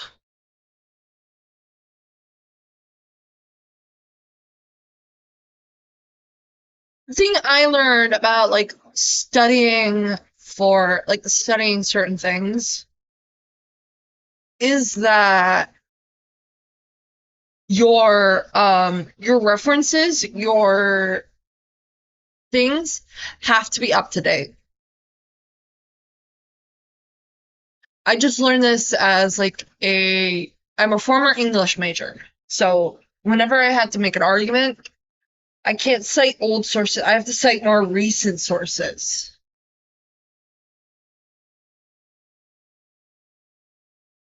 So,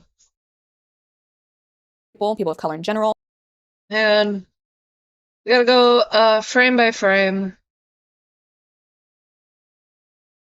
Black people. And okay, this is 2015 to 2019. Old study again.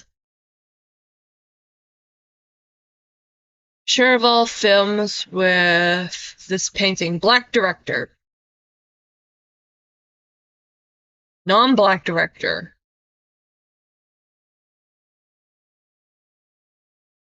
Non-black producers. Only 3 are black producers. One plus black producer. Black writer, non-black writer. No black producers. And this is from the same, hang on.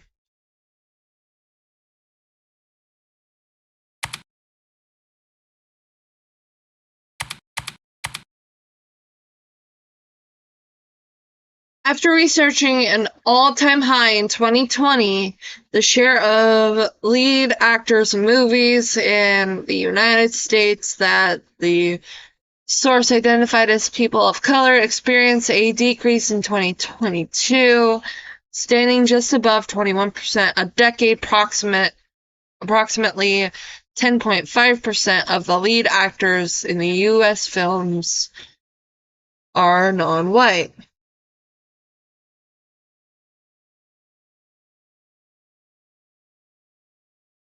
One last hurrah before I dip. You can make statistics say whatever you want if you find enough out of the dates. Yeah.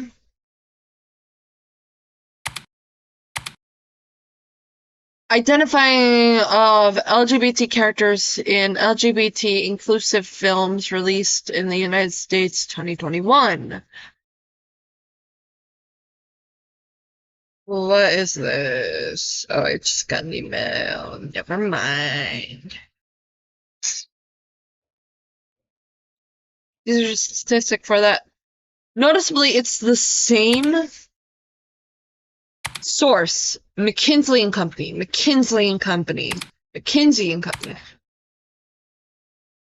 I don't think this is McKinsey and Company, but it's a research. This is just off topic, though. What would this even have to deal with pro-shipping? I don't know. But the fact that this has 843 likes concerns me. Issues presented. This is cut off. That means there's something before it. Rosinski also goes on to write that women on screen were far more likely to be naked or really. This is an anti rape depiction thing. This is just fucking Game of Thrones. Revealing clothing with... You know what? I'm gonna check. Like,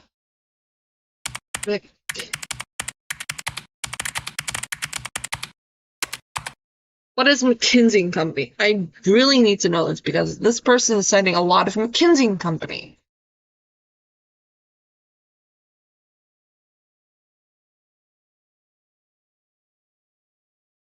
McKinsey & Company. McKinsey & Company is an American multinational strategy and management consulting firm that offers professional services, corporations, governments, and other organizations. Founded in 1926 by James O. McKinsey. McKinsey is the oldest and largest of the MNB management consultants. The firm mainly focuses on the finances and operations of the clients under direction of Marvin Bauer. McKinsey expanded into Europe during the 1940s and 1950s. In the 1960s, McKinsey's Fred Gluck, along with a Boston consulting group, Bruce Henderson, Bill Bain at Bain & Company, and Harvard Business School's Michael Porter initiated a program. This is a consulting firm. Hang on. Give me a website link now. It's a private management consulting firm.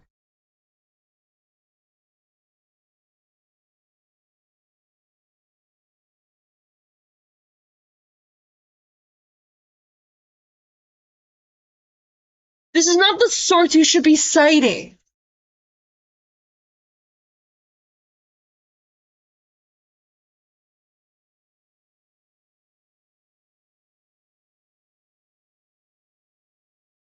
Forced to accept all cookies. Where's your About Me section?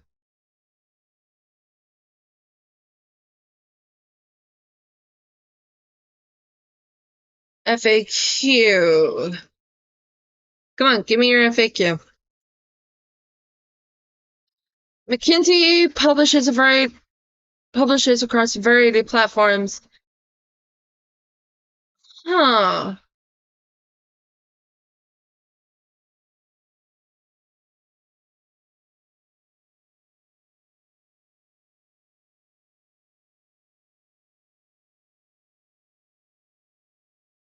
So it's a private management consultant that also does publishing. Why are we citing this group?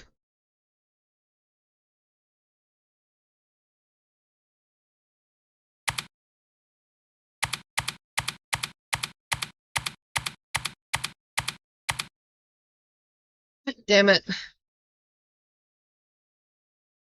Yeah, a lot of this is just not related to the topic. We can agree that ableism exists and was so normalized that those who were and are don't you talk about ableism to me, motherfucker. Ableism comes in different forms. Some are more insidious than others. And this doesn't have a source attached to it. are those things are the ones creating all this art. What, did you think we hit a certain year and all those people magically went away or woke up one day with different beliefs for no reason? You think that all those men in charge of running Game of Thrones included all those graphic rapes? Many of which graphic. This does relate to Game of Thrones.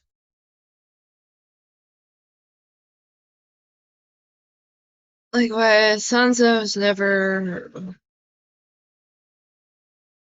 This is an issue with adaptation. Yeah. This is an issue with adaptation right here. Like, Game of Thrones... Adaptation in the United States is just... Even if this person was, you know, like us, it's not a valid argument. I'm not gonna side with someone just because they share the same views as me. Yeah. Because a lot of things are like, not everything's black and white, and neither is one's beliefs.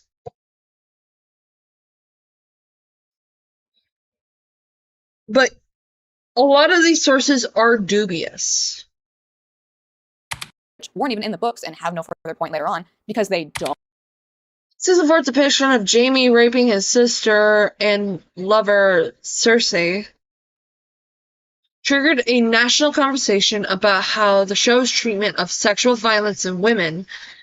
Where can I find this? Where can I find the source? Can I please have the source, please? I don't have an issue with a lot of these arguments. My issue is there's a severe lack of source. Don't like rape content or want to pander to the clearly large amount of men that do. Tendency to ramp up the sex violence and especially sexual violence. Its defining weakness is a Washington Post pointed out. Okay. Please, can we, like, fucking give me a source. Give me my fucking sources. I need it. Do that they forced the girls on set to film nude and rape scenes even when they were crying and stressed and We are getting like name drops from Metro News or Armchair Expert Podcast or the Washington Post or Vanity Fair. We're getting name drops, but we're not getting this.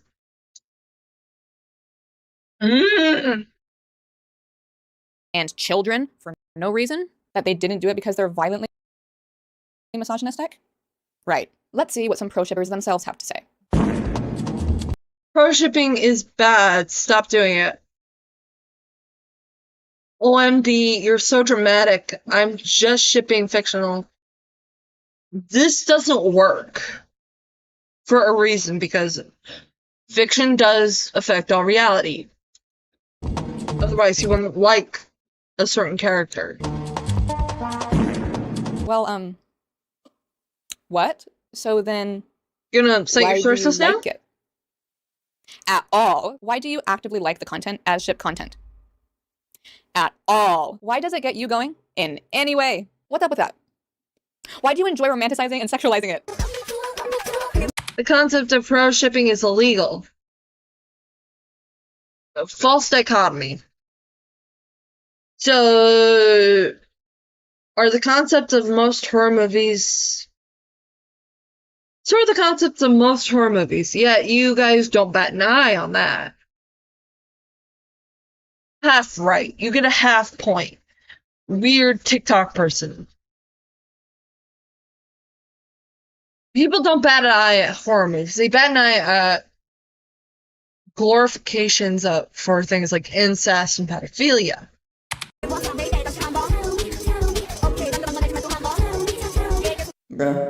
I think we missed the point a bit here. I don't think that horror movies are glamorizing or supporting these things or saying that they're fine at all. And if they are, then that's in fact bad. The problem with these problematic pro-ships is that enjoying fictional pedophilic content when pedophiles already exist in mass amounts, abusing children, when it's already illegal, because it's bad, this doesn't help. And you're actively enjoying what it is. In this case, Pretty sure some of these TikTok pro-shippers are minors.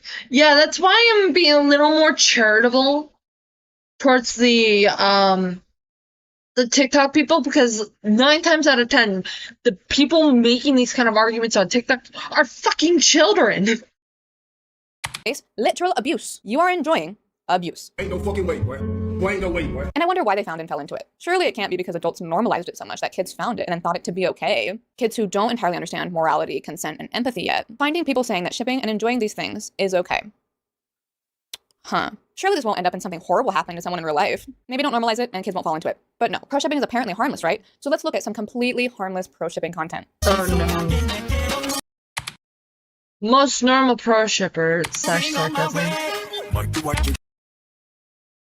Okay, this person's a freak!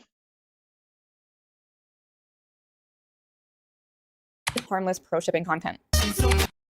Hang on. Uh, Shipping is apparently harmless, right? So let's look at some completely harmless pro-shipping content. it doesn't From show why like so much that the kids actual found it and then thought it to profile be from it. okay. Kids who don't entirely understand morality, consent, and empathy yet, finding people saying that shipping and enjoying these things is okay. Huh. Surely this won't end up in something horrible happening to someone in real life. Maybe don't normalize it and kids won't fall into it. But no, pro-shipping is apparently harmless, right? So let's look at some completely harmless pro-shipping content. Hang on.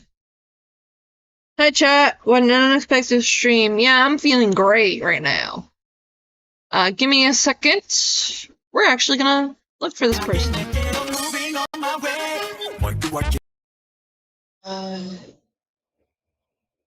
Okay. Again, this is from the year this video was made, so we're gonna see if this person's still on the internet.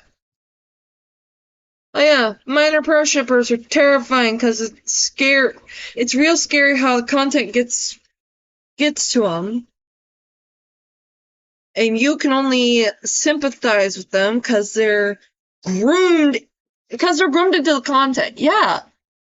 That's kind of a sign of grooming. And a lot of people were like, that's kind of what people are not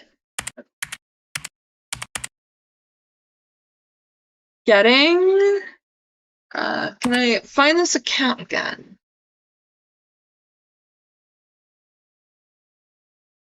Oh.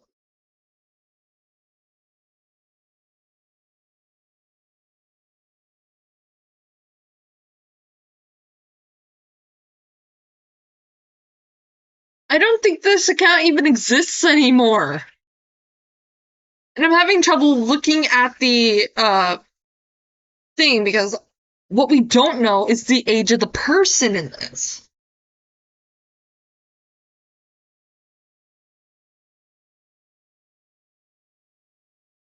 Yeah, I can't find it. Like, huh? Okay.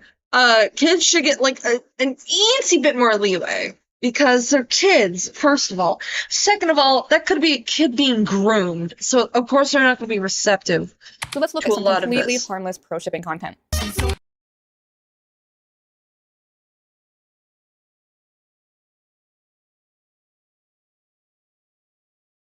Okay, I'm gonna have to lower the playback speed.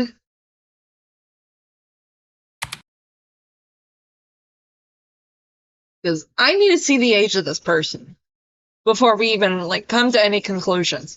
Because this is easily like a child being groomed. Yeah.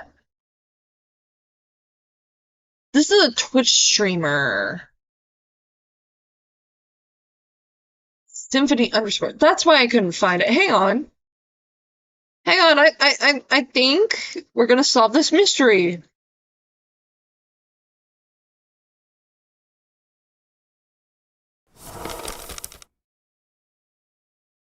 I am actively resisting the urge to sing that like new Scooby-Doo theme.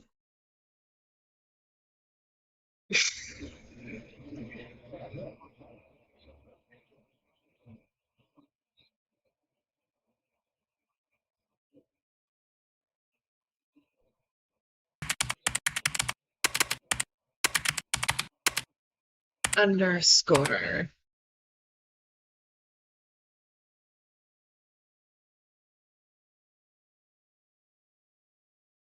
They do have a Twitch thing, so we're gonna check if they're still on Twitch.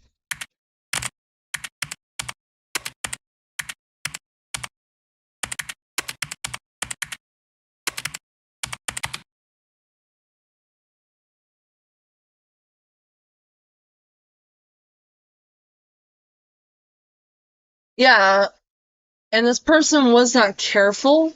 I'm just checking if this person is still even around. Because we don't know if this is a child.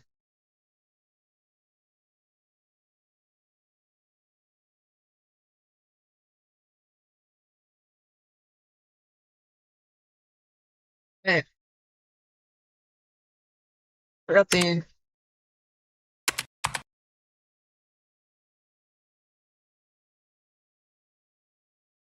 underscore there. I'm not logged in, so it's not gonna pop up.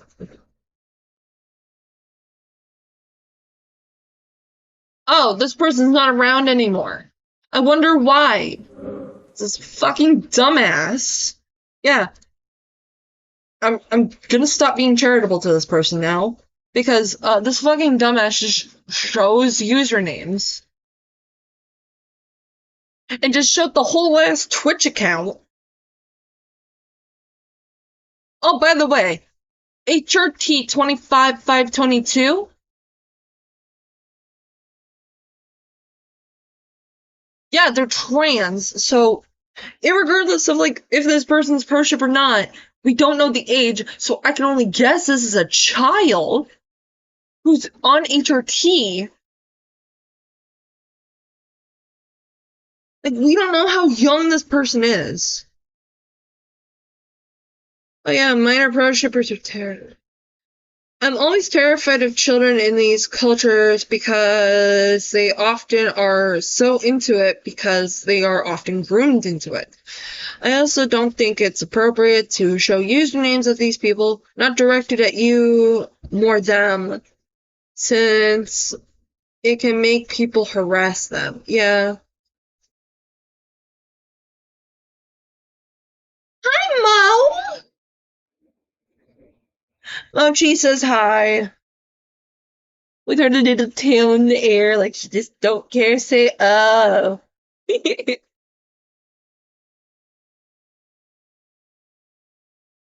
Not so fun fact, I used to consider myself pro-ship, not because I was groomed, but because I thought it was it was okay because they're just fictional characters. Yeah, that's normalization, which I can understand it, like, being like a big deal because the normalization leads to more people getting it because it's so normalized. But then again, I wasn't too educated on pedophilia when I was younger. Yeah, like this is inappropriate. Don't do what Avalon did here because we don't know the exact age of this person. And then this person, like a fucking, puts on like the hot dog song from like those baby shows, Mickey Mouse baby shows. Again, age is not shown, but doesn't make this language okay. Going to groom my child-coded girlfriend. Fucking vile. I love my daughter, GF.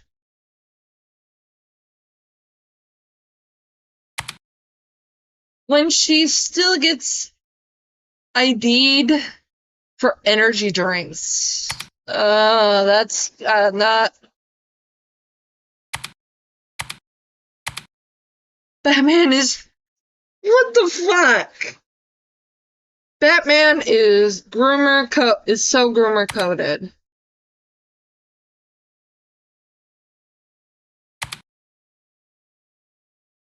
That's just an uwu saying for rape.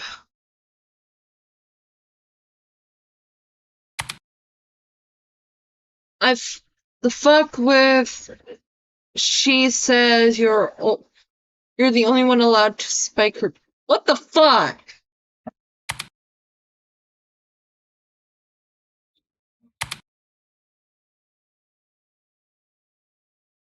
Ignoring that call.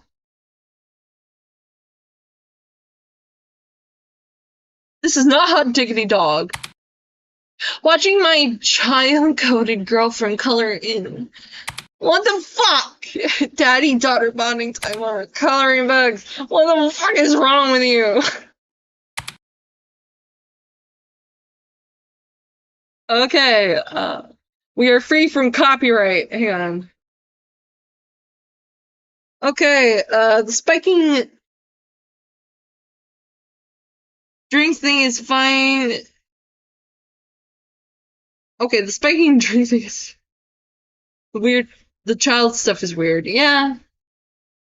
a lot of it could be like fantasy, but the child stuff, ugh.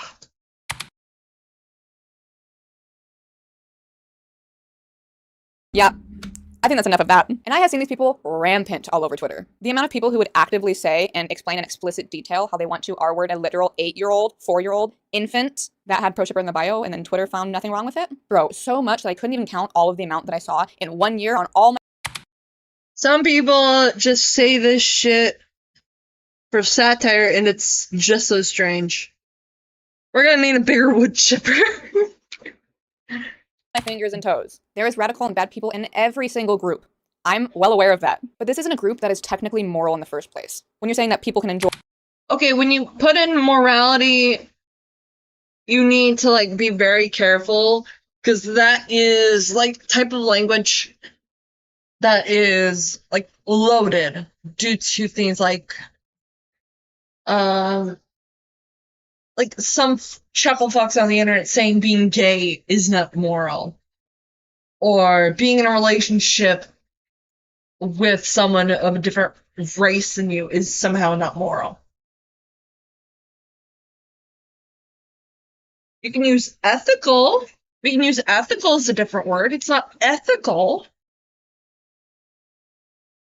Enjoy literally whatever they want, and that you shouldn't speak out against it, even if it's harmful. And this isn't even an uncommon occurrence either. But since it's clearly still so harmless, let's look at some people that it definitely hasn't harmed in any single way. I saw a TikTok.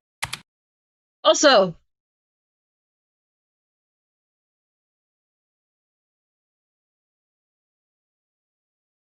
we need you to source your shit, because these are like ridiculously easy to fake. That's why you need to source your shit. Talk about a 13-year-old girl crushing on her teacher, and a pro shipper in the comments said, "Go flirt with them." I've come to the realization pro shippers aren't kid likers, and a portion of them are just trying to cope with their trauma. Please learn. Me realizing I should be nicer to my groomer because he was a pro shipper and probably was traumatized when he was traumatizing me. I'm a person with trauma, and pro ship stuff triggers my trauma, and I can't unsee it because you guys are everywhere in every fandom using accessible tags. Me explaining how pro shipping is very bad because they justify pedophilia, and how I was groomed by pro shipping adults when I was a minor, and how I report pro shippers when I see them. Like, imagine being sexually assaulted, a victim of incest, a survivor of abuse, then being on the internet either at all or for your coping mechanism, then seeing your abuse romanticized, sexualized, and lusted after. Yeah, that definitely won't lead to anyone going permanently to sleep. Fucking hell. I hate this bitch. I'm gonna be transparent. I hate this bitch. Yeah, these poor kids. Yeah, none of their names are censored out! Meaning pro shippers who have a problem with this video are, guess what? Going to go after these fucking kids! Stupid fucking bitch! Pro shipping gives a safe space to those who do feel the same in real life. It gives them somewhere to belong and talk to others who feel the same way, even if just in fiction, and therefore makes them feel validated and safe. That's what you want? Awesome. But it's a coping mechanism for people who have gone through it, and even some who haven't. Y'all heard the term coping mechanism and ran with it faster than Usain Bolt ever could. You know what's also a coping mechanism? Self-harm. Anything can be a Self-harm is not a coping mechanism. It is a maladaptive coping mechanism. There's a difference. Self-harm is not a coping mechanism. Otherwise, I'd be doing that every day. Oh, wait. Yeah, I do self-harm. I'm going to be transparent about it. It is not okay. How I do it is that I pain stim, because I would get so fucking... Yeah,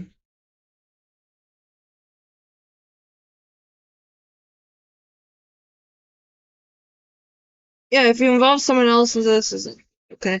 I'm saying that while I don't disagree on things like incest, pedophilia not being okay, it's not okay generally. No, I'm not saying that a lot of this is fine. It is a maladaptive coping mechanism because it is not encouraged for you to harm yourself. It is not encouraged for you to harm yourself. And controversially, I think if you're indulging in things like pedophilic ships and incest ships, as someone who survived that, that is a form of self-harm and is deeply discouraged. That is what I'm trying to say. I'm sorry if I didn't word it correctly. This bitch just didn't cite her sources, right? a coping mechanism. Because all that is something that helps you to cope with something else. OMG, almost like using pro-shipping as a coping mechanism for the hatred of pedophiles when you're a pedophile. Hey, your coping mechanism isn't valid when it hurts people. You don't Okay, I'm going to add a little thing to it. Your coping mechanism is invalid when it harms yourself and others. Now you just gotta be civil. You can be civil. You can be civil. But when you're being this kind of fucking malicious, it makes me think, like, this person didn't consider the fact that pro shipping has a lot of minors in it. I don't like pro shipping due to a lot of the normalization of pedophilia and incest, as well as it having kids in there and kids being groomed into certain behaviors they wouldn't otherwise do. That's number one. Number two, this person didn't cite proper sources, which makes me think that this person had an interaction with a pro shipper on Twitter, and that this is why this. I know, I just gotta be civil. And this person is so dumb. Like, I'm not an expert. I'm going to say this. I think this person had an interaction with a freak online. And this person didn't consider the fact that,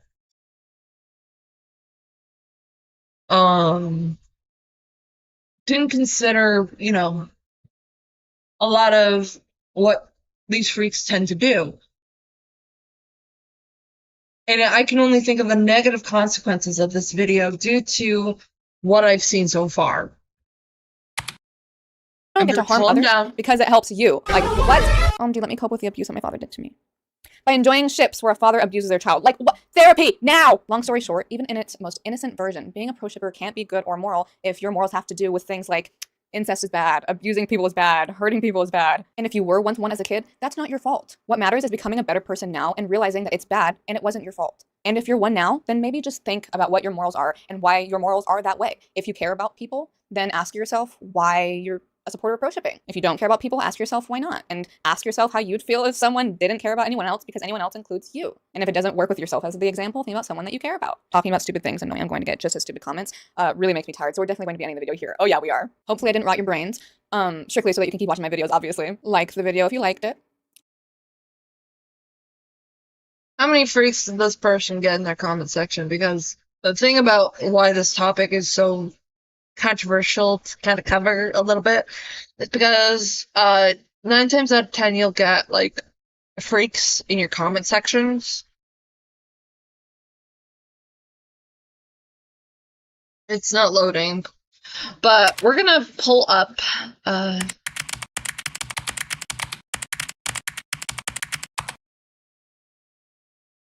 we've seen like the anti.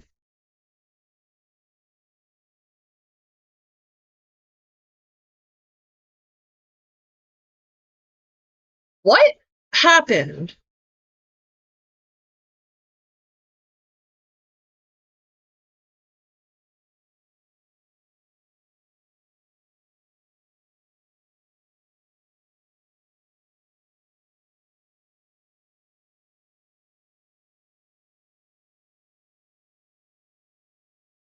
Oh.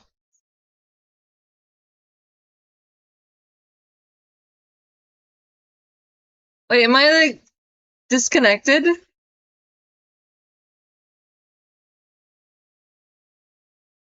No, it says I'm still streaming and that the connection's excellent. What?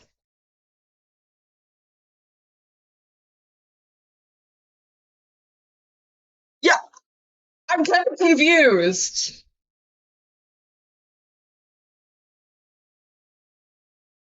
Didn't pay the internet bill. No, the internet is paid. Hang on. How the fuck? The weather? No, it's not the weather. It's gonna be a minute. Selective Wi-Fi.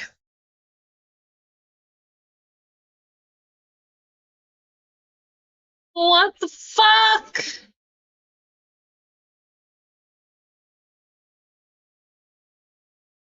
Hang on.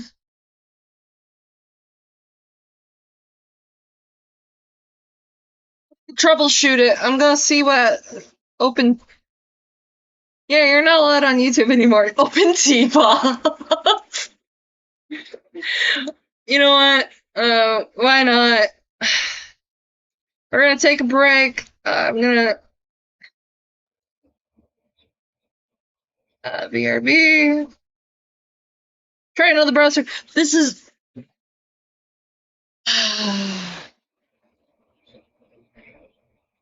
Yeah, it says I'm connected. I'm gonna try a different browser.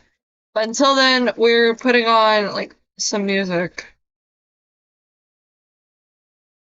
Here's some shitty loop from the Ukemet OST.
Okay. I think it's most likely an issue with Opera. So I'm using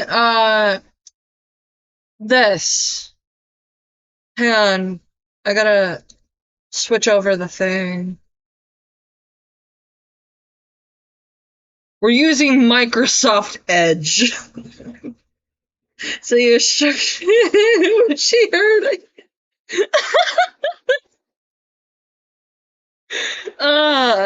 After this, we're gonna like play a little bit of T-pop to like kind of like ease down from it. But I want to get the first we went the anti-shipper. Now we got. I have tech support again. Pulling up this Mushroom Girl video. Now before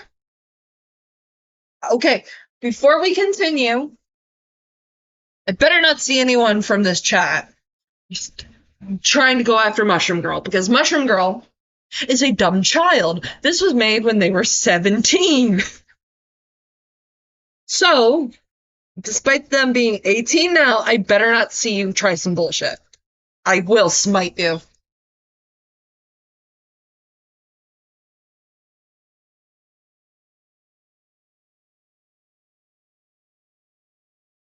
Oh my god, Mushroom Girl. What we're gonna do is we're gonna get these on. We're gonna put playback speed on 1.5.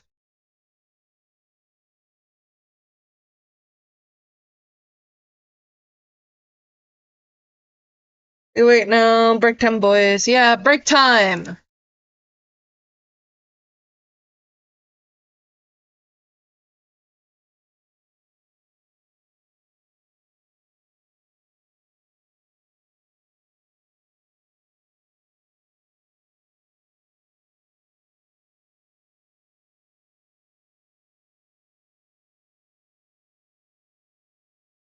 Is a drawing of Mushroom Girl because Mushroom Girl is a more prominent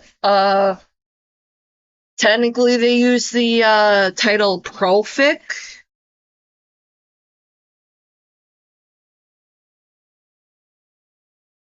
We're gonna get this Corpse Husband playlist up.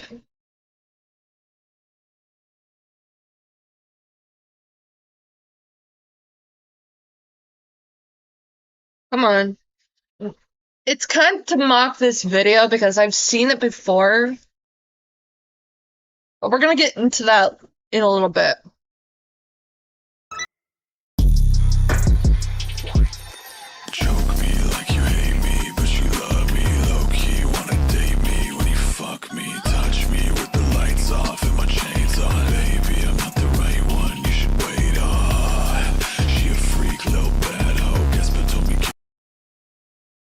back and I got a cookie.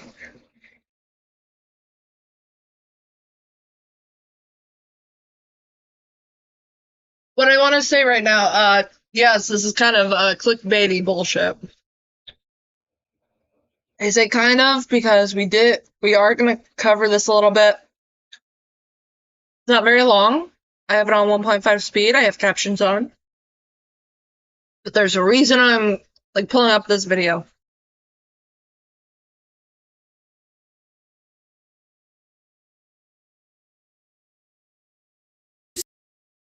Got busy with other things like school, commissions, my webcomic, and all that fun stuff. I was actually almost done with this video until I took a long break from it and realized that the whole video needed a bit of a revamp. Also, I will be using my speed paint style for this video, and the reason— Give me a second.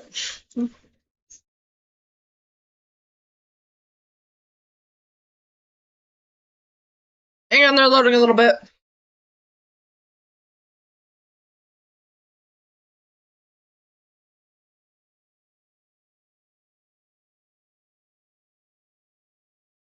You know what? Hang on.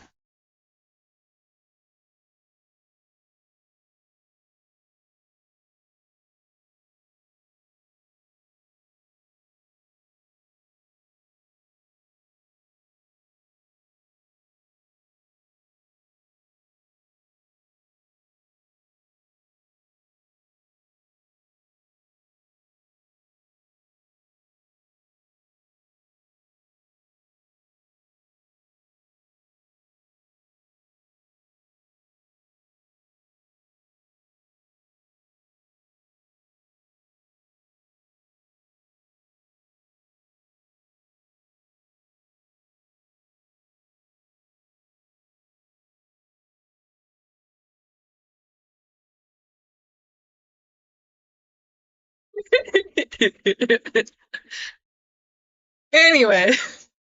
reason for that is just because I've decided that the speed paint format works a lot better for video essays than the slideshow commentary style does, so I will still be using that style for video essays, but for response commentaries, I will Minors should not be in commentary, period. continue to use my slideshow commentary style. So, keep that in God, mind. do that Without after further ado, stream. enjoy the video. MG remaking a video essay? That's totally never happened before. This video is a remake of my pro shipping video because that original video was not great. I don't stand by that video and the unintentional misinformation I spread in that video anymore.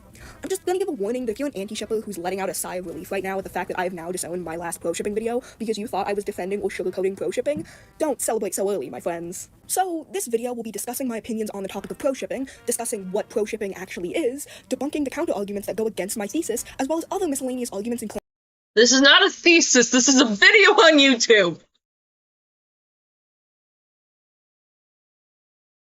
I can see where MG is trying to go with this. And I'm being really charitable because at the point this was made, they were 17, and I'm a lot more charitable towards children. One, MG should not be in these spaces because a lot of these spaces are very harmful to a young mind. claims that aren't really Do they still sound like that? Yes. They just turned 18. counter-arguments, but that I still disagree with. As far as I know, MG has a speech impediment. No shade towards MG. I kind of have speech issues. Myself, you kind of hear it a little bit when I say certain words, but not the point. A lot of stuff packed into this video. First, let's start with some important definitions you'll need to know to understand a lot of this video. First off, what exactly is pro shipping? There's a lot of confusion surrounding this term, as it has a bunch of different definitions and interpretations of those definitions, but today I will be going over the definition that is not only the most relevant to this topic, but that is most widely accepted by the pro ship community. A pro shipper is a person who believes that all fictional ship pairings are valid regardless. They're only 18 now. I can still see that as sort of being a kid. I'm 20 now. And I just know I can't look at an 18-year-old and think they're old enough to be old enough to be ashamed for that type of shit. I'm not gonna shame MG because one, we can poke fun at MG all we like. It doesn't change the fact that MG is very young and is still kind of finding themselves within the content they make. It's like they're trying to find a place to belong on the internet. And they've been like made fun of and like demonized since they were really young. So they're trying to find a community that will not only embrace them with love that they're searching for,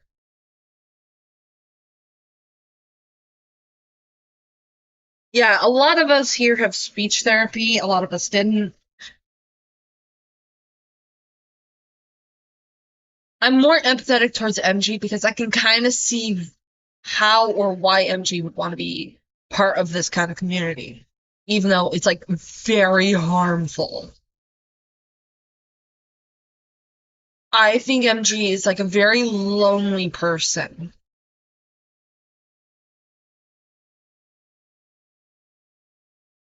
That's just me using empathy. Always very worried for people like Mushroom Girl. Yeah, that's because people like Mushroom Girl are like very vulnerable young people who are just being left behind.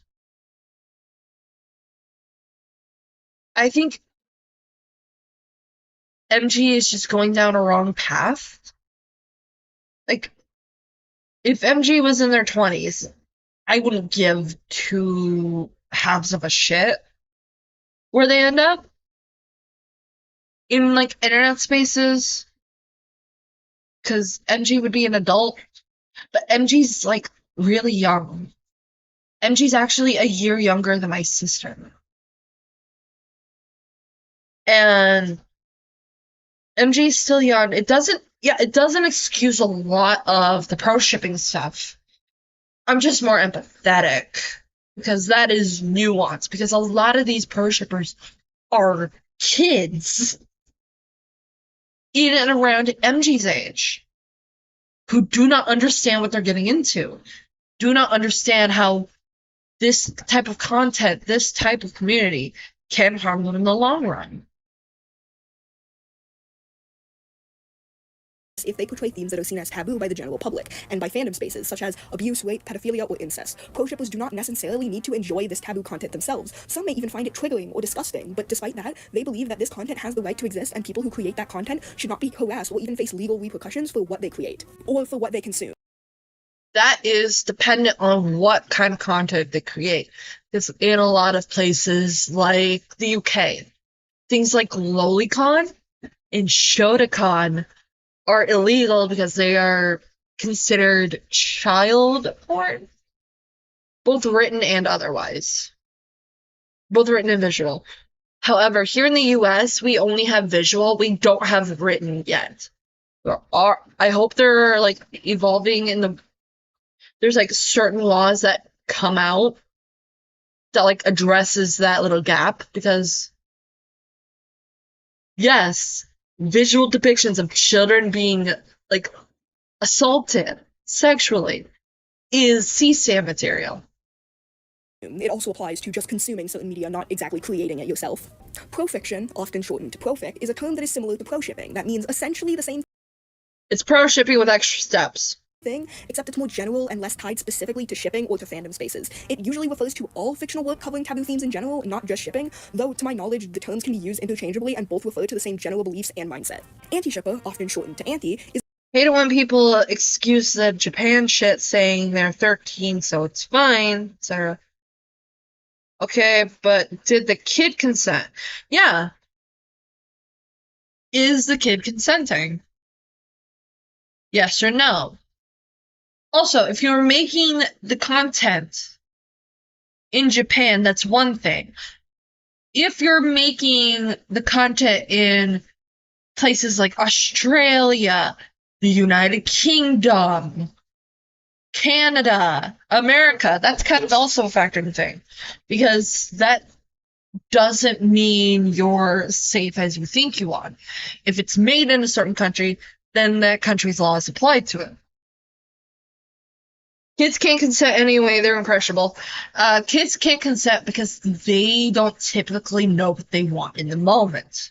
1 minute they'll be like, I want chicken nuggets. I'm just using this as like, I want chicken nuggets. But then later on we'll go, I want nachos. They don't know what they want in the moment. That is because due to how young they are, their brains are not more developed enough to really comprehend consent, really comprehend what they're actually doing. Because consenting to sex is very different to consenting to things like having your artwork used. For me, when it comes to consent, I tend to be transparent with what I'm okay with, what I'm not okay with. I'm okay with people depicting me getting violated, but I'm not okay with people depicting me as child or childlike or with children at all, because people are very weird. That is how I consent. Holy shit, I totally worded it wrong.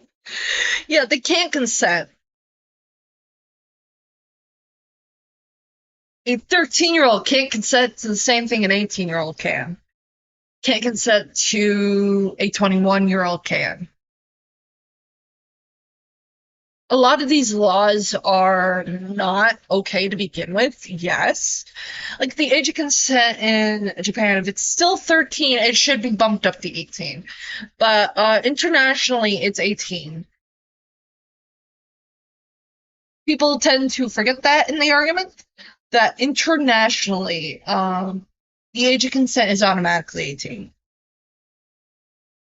Is a term that refers to somebody who is heavily against pro-ship beliefs. They often believe that the portrayal of taboo themes in fictional pairings reflect the actual real-life views of the people creating these works. And that's all you really need to know for now. There'll be more definitions later in the video, but these are the most basic ones you'll need to know for the overall discussion around pro-shipping. So, what do I think about pro-shippers? Well, I refer to myself as pro-fix, so that should tell you everything that you need to know.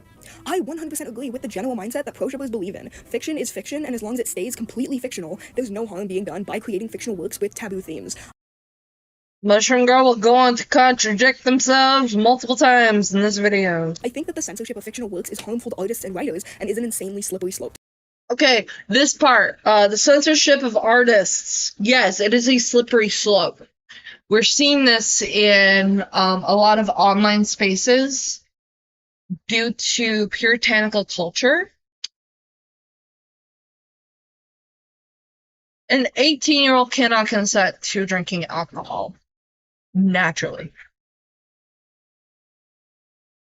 I don't believe 18 should be the age of consent for most things, mainly because it's fresh from 17.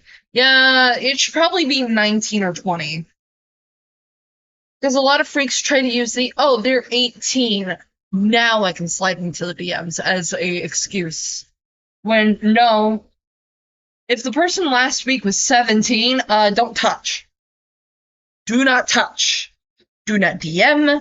Treat them like they're 17 until like a year or more later. Because that's fucking creepy.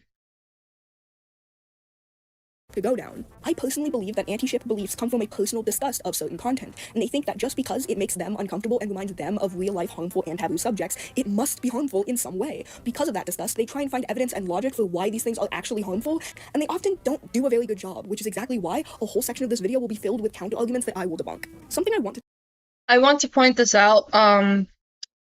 Yes, you can be disgusted with a thing and still be critical of that thing being like used in arguments.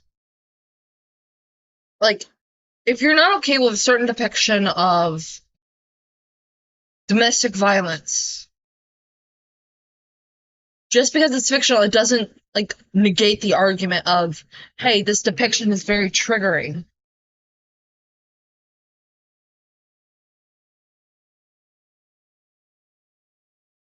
If someone just turns 18, don't immediately act sexual with them. Based. Thank you.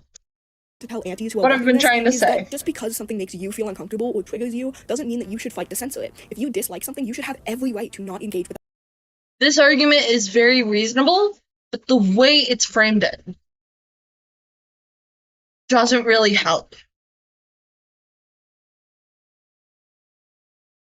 The way this is framed as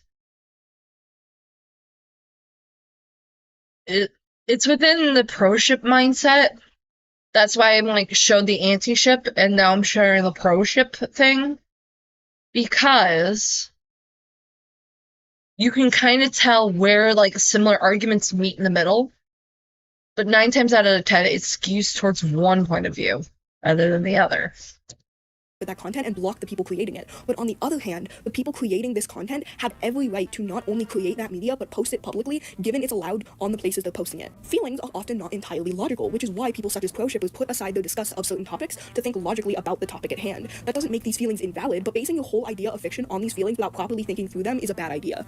Anti-shippers have created sort of a straw man of pro-ship. Hang on.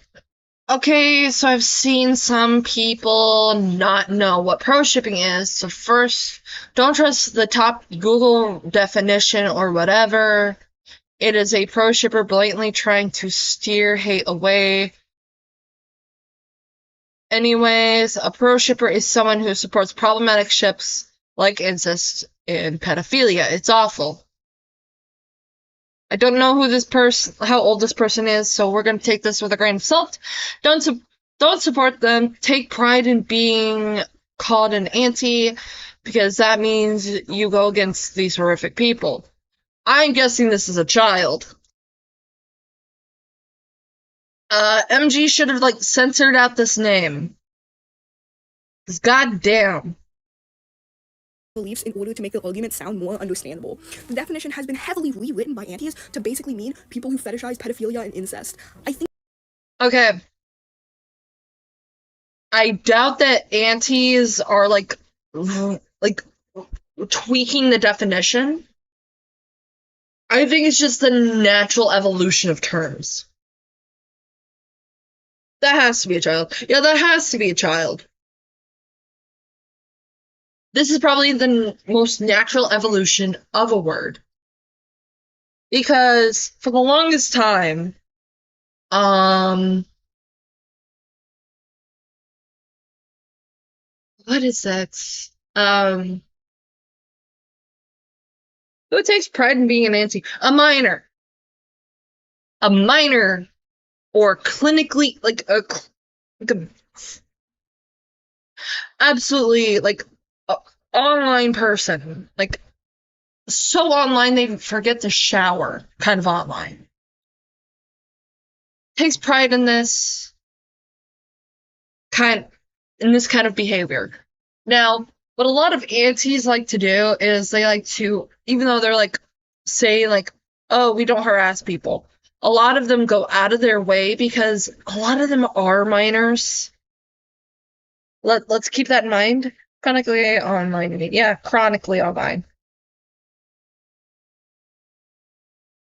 A lot of these are just kids fighting with each other over ships.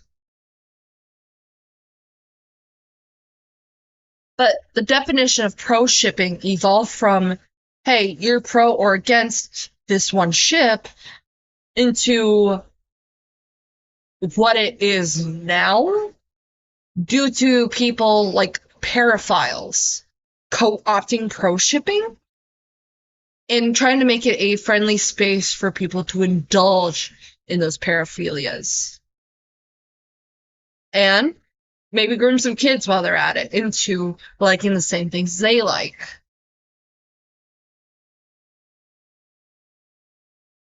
I think you all can understand why this rewrite would be dangerous to the lives of pro-shippers. I don't think I need to spell it out for you. The definition has slowly turned from freedom of expression to basically a pedophile with extra steps, since anti-shippers usually believe that liking a problematic pairing in media, especially for some kind of sexual purpose, means that you would also find it attractive in real life as well. They are literally rewriting the definition to make it as easy to call pro-shippers pedophilic, abusive, family-fucking rapists as possible. Again. Okay, a lot of this is just MG getting heated. We're going to quickly say this.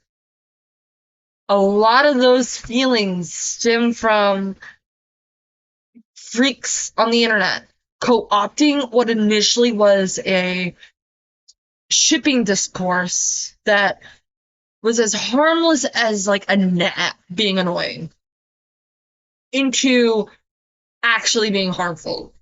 So a lot of these antis aren't technically wrong in their assessment, because a lot of the people who indulge in things like that are paraphiles who are co-opting like a community for a safe space. That's why you have a lot of pro shippers who also identify as minor attracted people or MAPs, and then specifying if they're pro contact or anti contact. It always comes back to shipping, yeah, because a lot of things are birthed on the internet, such as pro shipping. It was birthed on the internet due to it being initially a shipping discourse. I don't think I need to spell it out for you why that's an issue. If pro-shippers really were so immoral, why would antis feel the need to change the definition based on what they see fit? Like, yeah, no shit, if you change the definition of words on a whim, you can basically argue anything to be true. If you change the definition of leftism to mean people who like touching children, it's pretty damn easy to argue that leftism is pedophilic, isn't it? Almost every definition— What the fuck?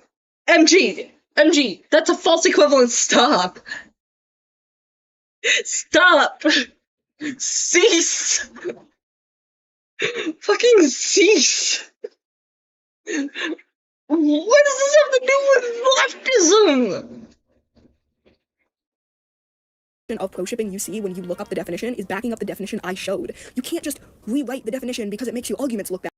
They're not rewriting the definition. It is the evolution of language on the internet. That's why we have skibbity in the dictionary. In, like, I think Merriam-Webster. Chief, this ain't it. One of these things is not like the other. Yeah. One of these things is not like the other. Bad. That's textbook dishonesty. Many anti-shippers also make such lovely arguments about pro-shipping and the harm it does. So let's discuss some of those now. If young impressionable children see content that is romanticizing pedophilia, incest, and abuse, they might think these behaviors are okay in real life. Yeah, skibbity is in the dictionary. Hang on.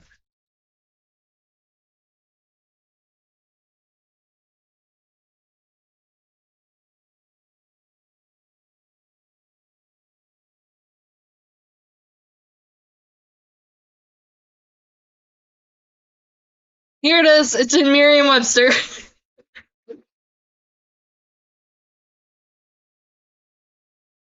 This originally wasn't my computer, so, a lot of this information you've probably seen isn't accurate.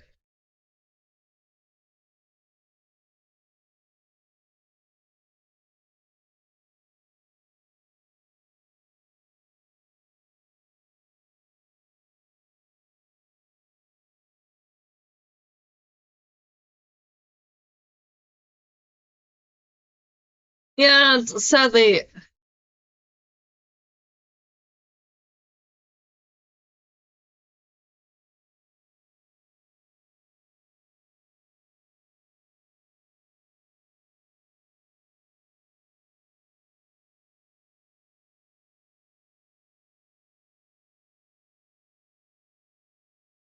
Anyway,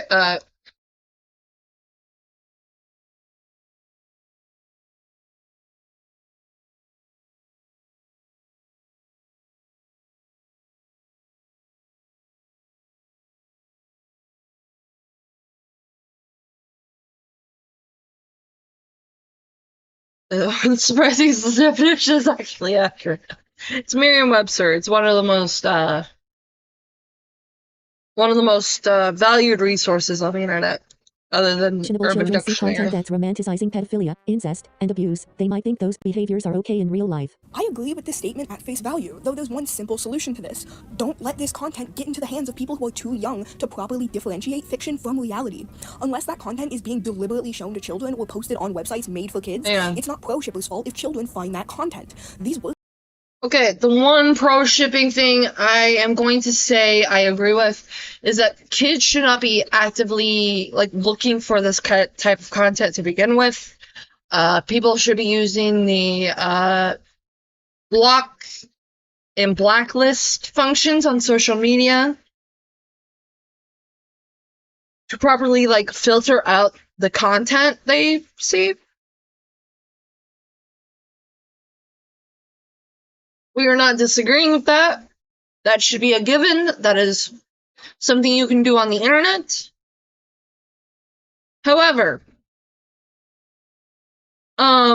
we are not going to use that as an excuse. Hang on, I am in the way of MG.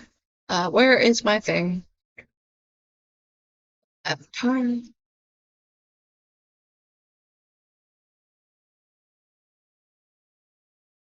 There we go. We're gonna put you right here.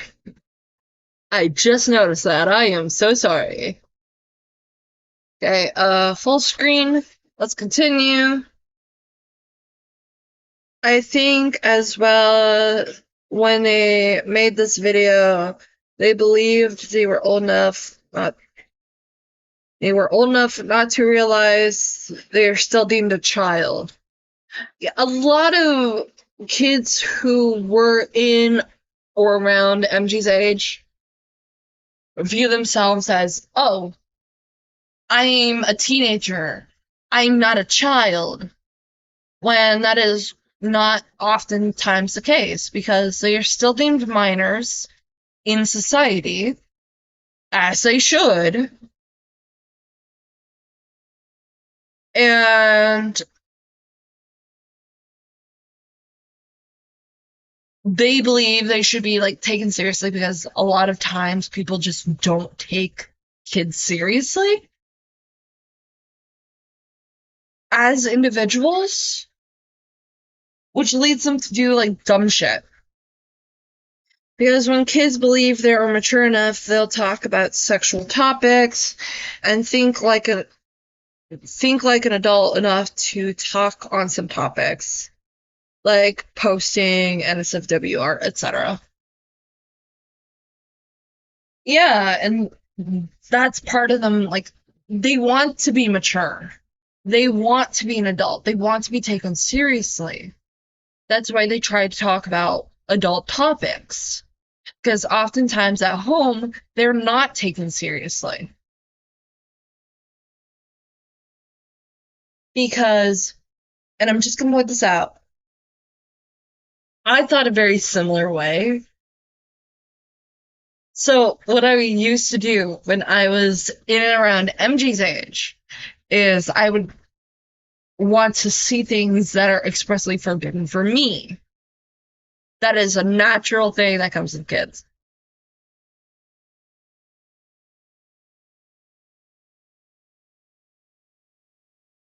Does that make any of what I did okay? No, it actually doesn't make what I did okay. And what I used to do okay. That is because my brain was not developed enough to recognize, oh, minors should really not touch this. So I can get where everyone is talking from. Kids just fundamentally do not understand. Should have mature content warnings on them, and if they don't, then that's the individual creator's fault, not the fault of the pro-ship community or mindset as a whole. Also, some of the content often discussed in these discussions is pornographic and probably shouldn't be in the hands of young children anyway.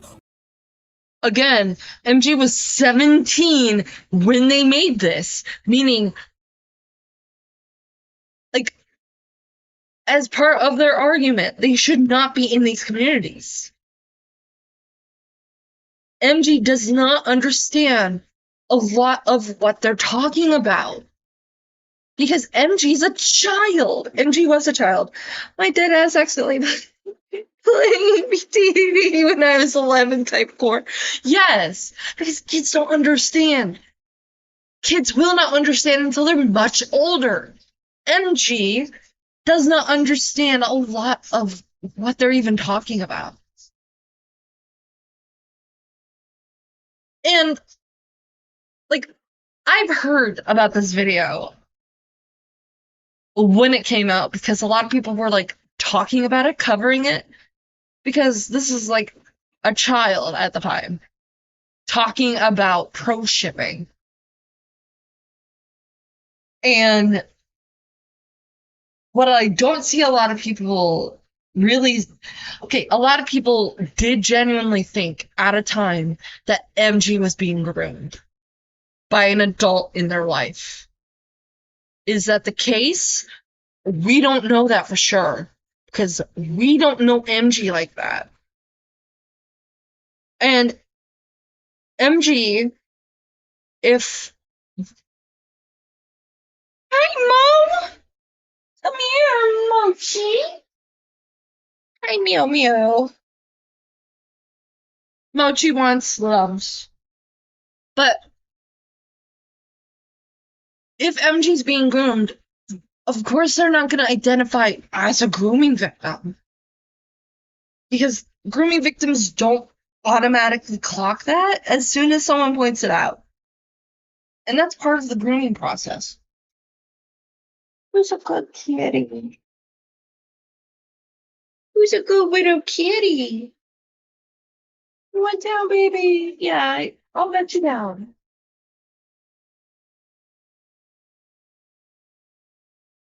Whether it features incest, abuse, and pedophilia or not. And yes, a few little kids with unrestricted access to the internet could gain access to this content no matter how well you hide it from them, but at that point they're probably seeking it out, and that's not really the pro shipper's fault. And fuck, by this logic, anything not kid-friendly isn't allowed on the internet. Fictional violence, fictional gore, pornography in general, not even just the stuff you personally find gross or immoral. Moral of the story, pro shippers aren't babysitters, they are not responsible for your fucking kids. A victim of childhood sexual abuse or sexual assault might see this content and Also, you don't need to be interacting with anybody to be groomed. They can be groomed just by seeing people post the content. Bingo! So, what I think is that MG stumbled upon this content,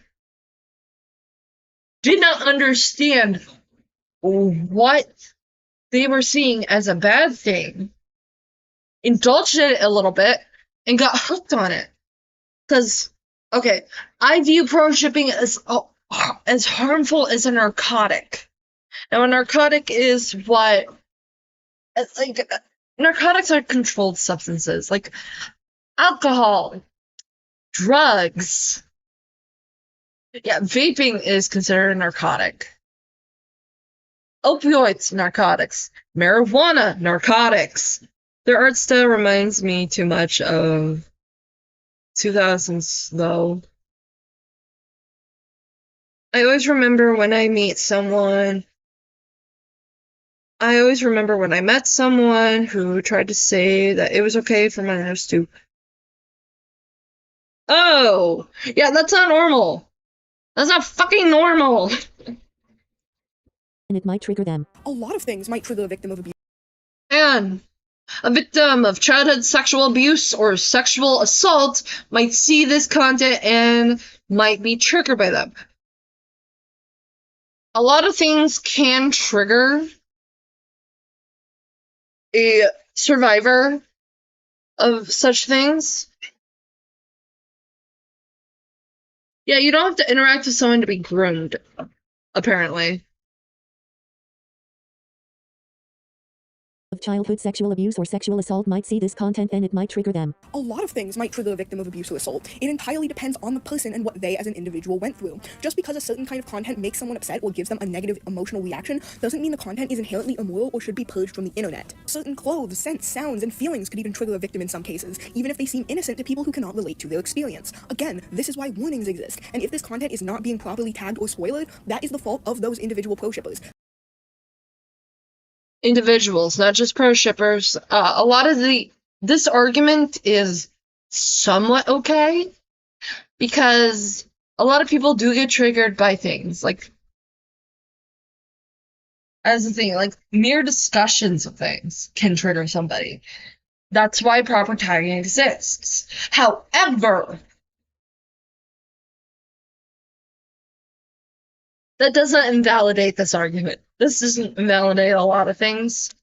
That doesn't make that content that they're creating or consuming inherently immoral. The worst you could say based on that is that some pro-shippers don't have proper regard for the safety of others, but that doesn't exactly argue the morality. Why do pro-shippers not have proper regard for the safety of others? It's just more like they're being shared sexual content. It's super hard to explain, really.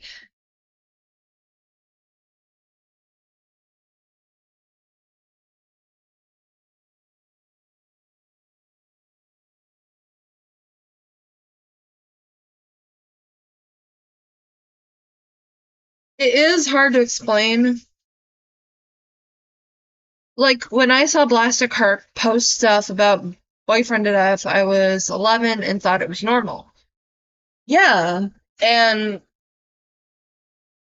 due to a lot of Tumblrs, I'm guessing this was on Tumblr.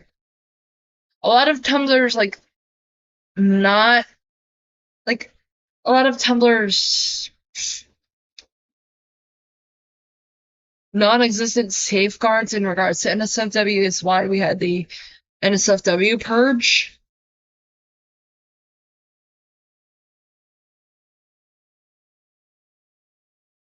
Of the works being created. It doesn't mean that a lot of people are like at fault. Like, the whole grooming of kids, like grooming your audience thing, isn't like a thing. But kids can accidentally like stumble upon things, get normalized by it, and it leads to like a grooming like effect in a way. Artists and writers failing to put proper measures in place so the content is less likely to be seen by people who either do not want to see it or shouldn't see it. Fictional pedophilic content causes people to have those desires in real life and makes people commit those crimes in real life. Okay, that is true. Fictional pedophilic content leads to actual pedophilia. I'm going to say this right now. They don't put warnings on their... Like, there's no age verification and stuff on there. Which is fucking insane. Age verification is a must.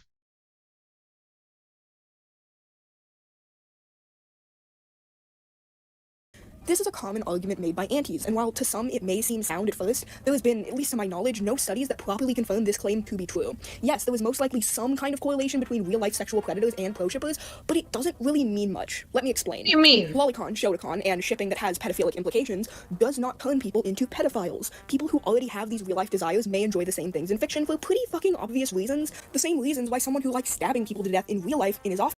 Okay, false equivalency on the stabbing part. However, if something is made to be okay, like pedophilia, people may develop that philia. And pedophiles who already have that specific paraphilia will indulge in this because a lot of places do not have the laws to properly litigate this kind of thing.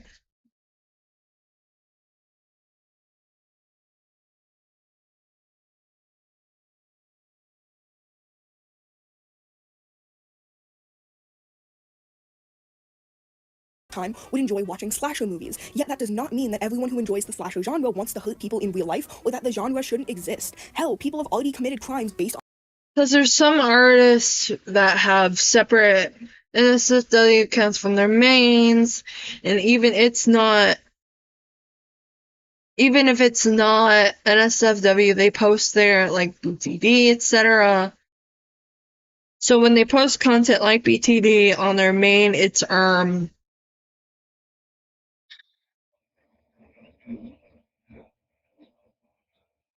I repeat this in almost all my streams, that I am a not safe for work person. I preface that everywhere I can, because that is my way of educating my content. And also, daily stream reminder, Stream reminder.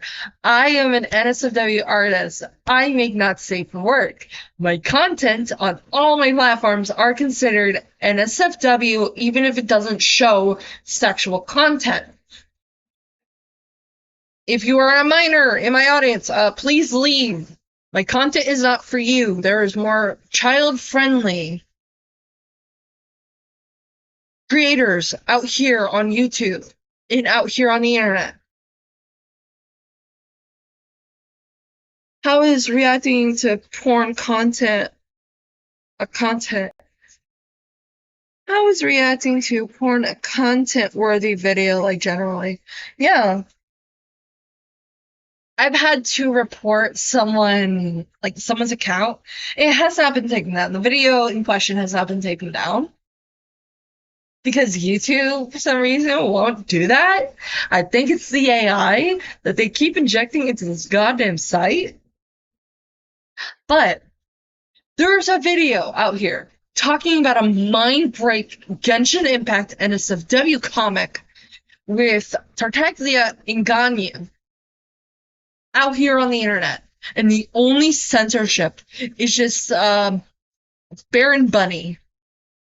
Like a bunny plushie just covering anywhere. But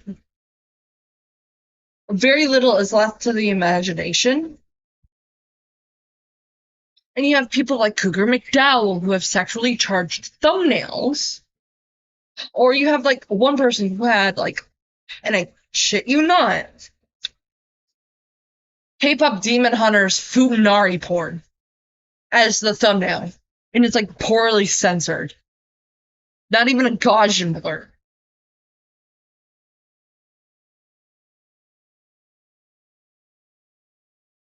On violent works of fiction, and I don't see any. And this site is like, meaning people as young as 13 can be on this site. Yeah, posting sexual content on YouTube is weird. So, is so weird. There's other places you can post that. But YouTube has this thing where you can be in the creator program. I'm not a part of the creator program. I do not meet the requirements and don't think I ever will. Because while I played games like You've Met where only the sexual text is involved, and a lot of the NSFW stuff, like the art, is not in there, it's still adult material. I'm just taking the proper that no explicit content is visually shown. A lot of people who don't really take that to consideration are often doing it for money. Me, I do this because I want to promote my work. People don't want to admit it, but they want clicks that kids give to this weird content. Yeah. That's it right there. And the more clicks from kids you get, the more you're rewarded with money. Yeah, I post my NSFW on Newgrounds because I heard that site has a decent age gate. There are 4 labels for your content. Everyone, teens, mature, and adult. Yeah, I post a lot of my art on Blue Sky, Twitter, and Newgrounds. Because what I don't feel like I can post on Twitter or Blue Sky, I can always post on Newgrounds. It's just strange if they don't put a 18+ warning either on some YouTube videos. There are some YouTube videos you need to verify to watch, but still.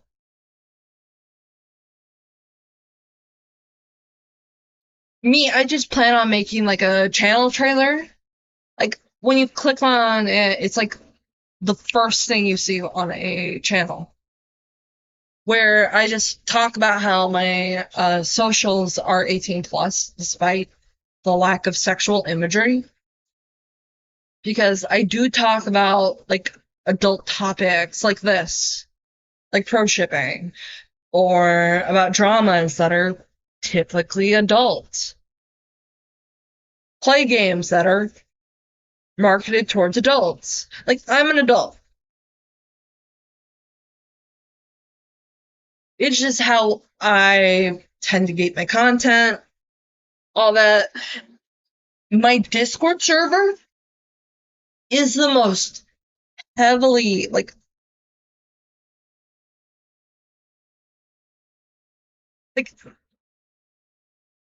I like double it because Agely stopped working for some reason. Agely doesn't work, so I got rid of Agely. So if you want to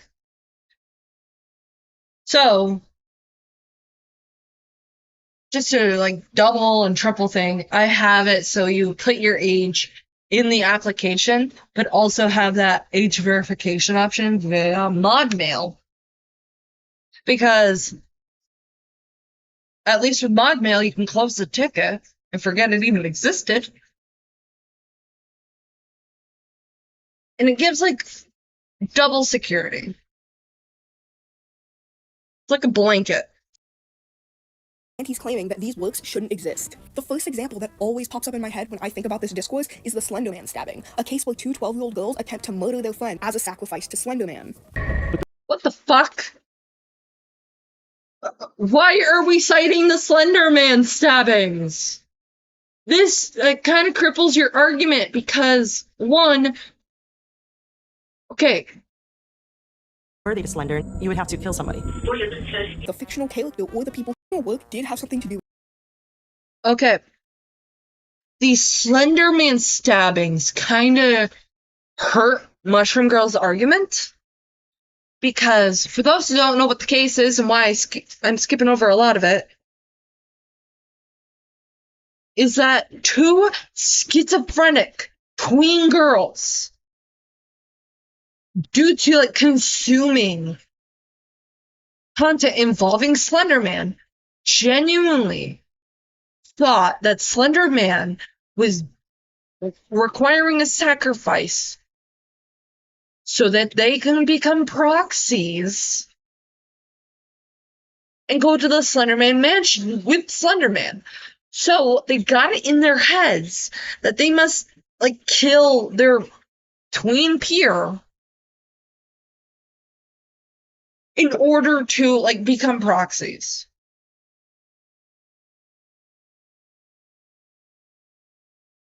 These are two mentally ill girls who were affected by the fiction.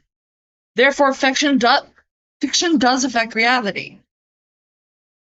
The girl, thank fuck, survived.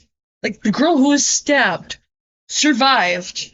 And both girls are, and both the teens who perpetrated this horrific crime are getting the help they required.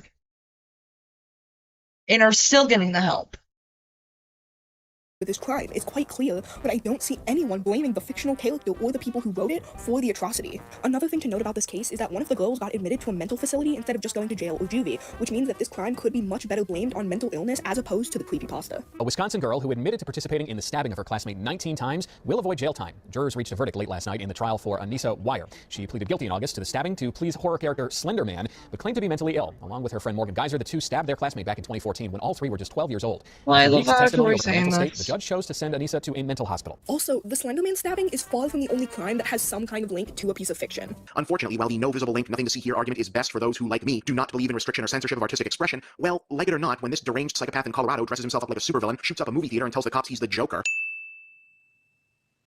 well, have to at least talk about it. Users sit around and say, you know, you cannot... I'm skipping through a lot of this because this talks about crimes. The point I'm trying to make here is that anti-shippers usually only throw a fit about dark media when it's sexual or romantic, which is...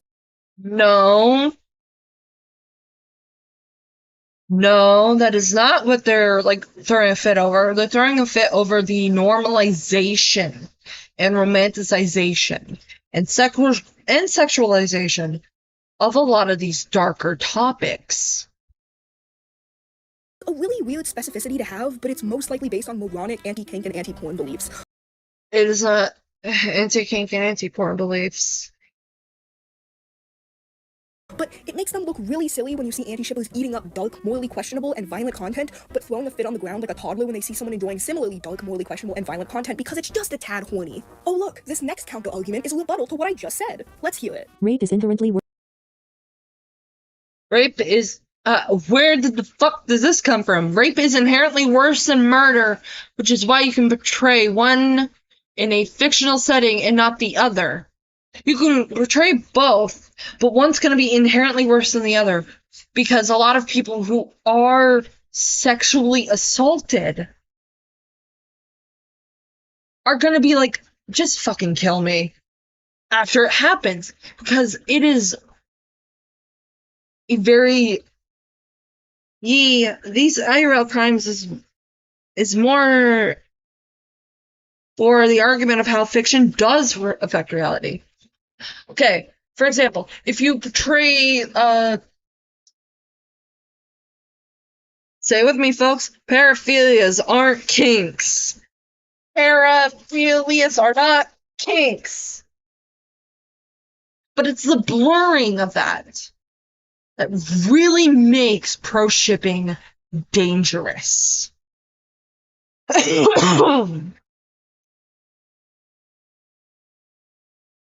Worse than murder, which is why you can portray one in a fictional setting and not the other. That is entirely subjective? How is that subjective? How is rape worse? Neither is worse than the other. They're both bad, deadass. But one is generally more accepted than the other. Because, a lot of people, I think the term is hybristophiliacs, are sexually attracted towards serial killers and not rapists. Again, I could be wrong, but the reason why people tend to simp for Ghostface or Michael Myers or Legion from Dead by Daylight is typically they're murderers. In some cases, if you really pay attention to the media, Ghostface does, imply to be a rapist. But the reason why the Trapper is less sexualized than fucking Ghostface is that Ghostface is primarily a murderer. The other is a child predator. It's, really weird when people say, my blank was R-worded, and people will just say my blank was murdered. I'm more worse than you. Yeah, both of these very specific topics, such as rape and murder, are equally bad. One just makes sure the person lives long enough to actually suffer the effects, while the other is murdered in a really horrible way.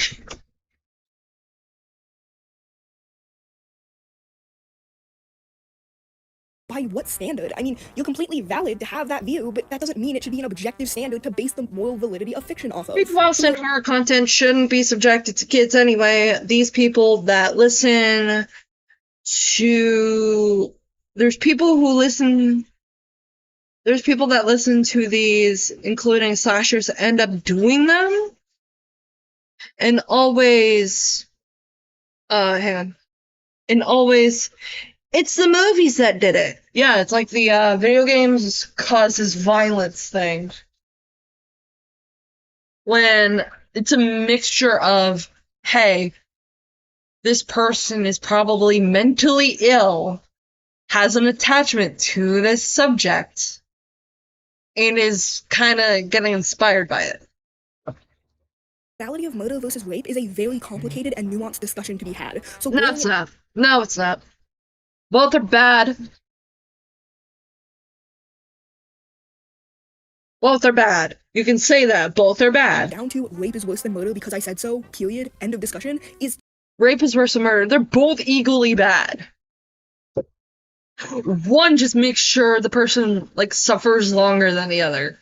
Because if you rape someone and let them live, that is something they will probably never recover from. Because it's like, and this is just my opinion on it, one is less humane than the other. Dying ain't always epic. Always keep that in mind, people. Dying is bad. But if you're, like, violated and the person just lets you live, that is a form of suffering done onto you. A lot of this is dependent on what happens in a given circumstance. They're both equally bad. They're both horrific crimes done onto another person. Useless. Again, you can totally have that viewpoint, but it's just that, a viewpoint. A singular fucking viewpoint. Your personal view on the morality of rape and murder do not prove anything in this discussion other than the fact that you have an opinion, I guess. An argument aunties often use to justify their viewpoint is that murder can be justifiable or accidental while rape cannot be. Murder can be justifiable. Murder is wrong. And yes, it can be accidental, which is called manslaughter, by the way. That's why when you hit someone with a car, that's called vehicular manslaughter. And why we have separate degrees here in the United States. I don't know about this for everywhere else. Manslaughter first degree, manslaughter second degree, third degree manslaughter. A lot of this takes, like, the circumstances around the case into account. This is completely untrue, like factually untrue. When you look up the definition of murder, Oxford Dictionary says the following: the unlawful premeditated killing of one human. That's the first result you get from fucking Google. Hang on.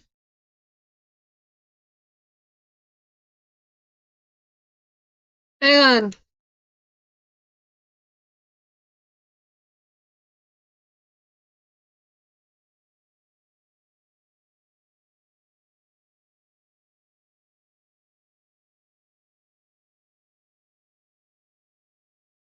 Hey, fucking hate this search engine. Where is... Okay, we're going to an actual law firm for this. ESP lawyers. No, we're not downloading anything. Leave me alone.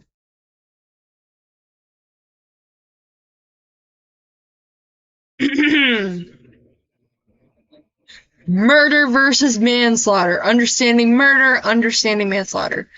Murder is the unlawful killing of another person with malice forethought, either expressed or implied. It is the most severe form of homicide. Yee, we on the defense. Yeah, we're seeing the defense now. Form of homicide and can be classified into different degrees, such as first degree and second degree murder, based on the circumstances around the killings. First degree murder is premeditated and intentional. Second degree murder is typically refers to intentional killing that wasn't premeditated. Don't make fun of Mushroom Girl, they're still young. Yes. Manslaughter is the unlawful killing of another person without malice forethought. It's considered the less severe crime than murder because it lacks the intention or premeditation typically associated with murder charges. Manslaughter is divided into voluntary and involuntary. Voluntary manslaughter occurs when the person intentionally kills another person, but does so under circumstances that might cause a reasonable person to act impulsively.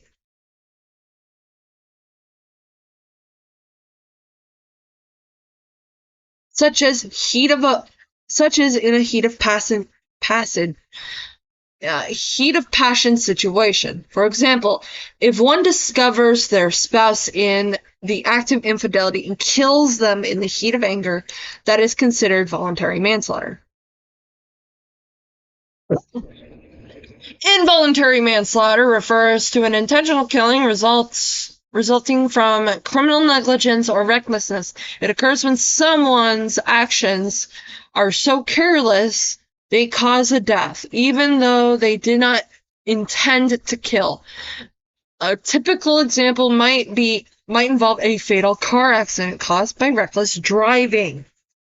Boom.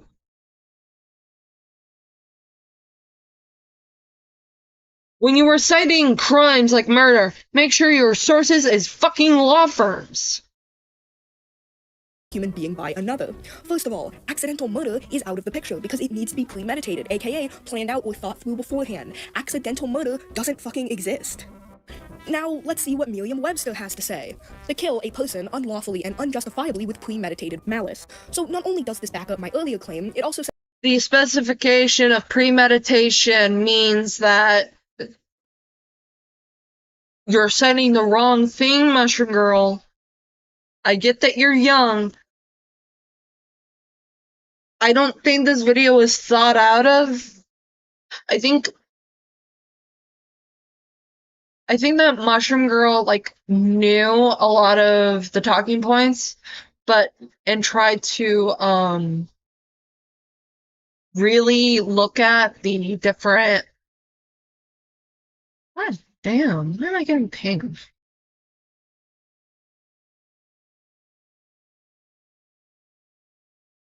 God damn it, don't ping me. Why am I being pinged?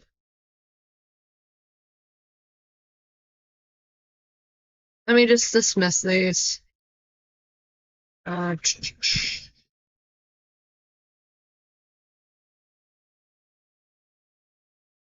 cool, a new video to look at later.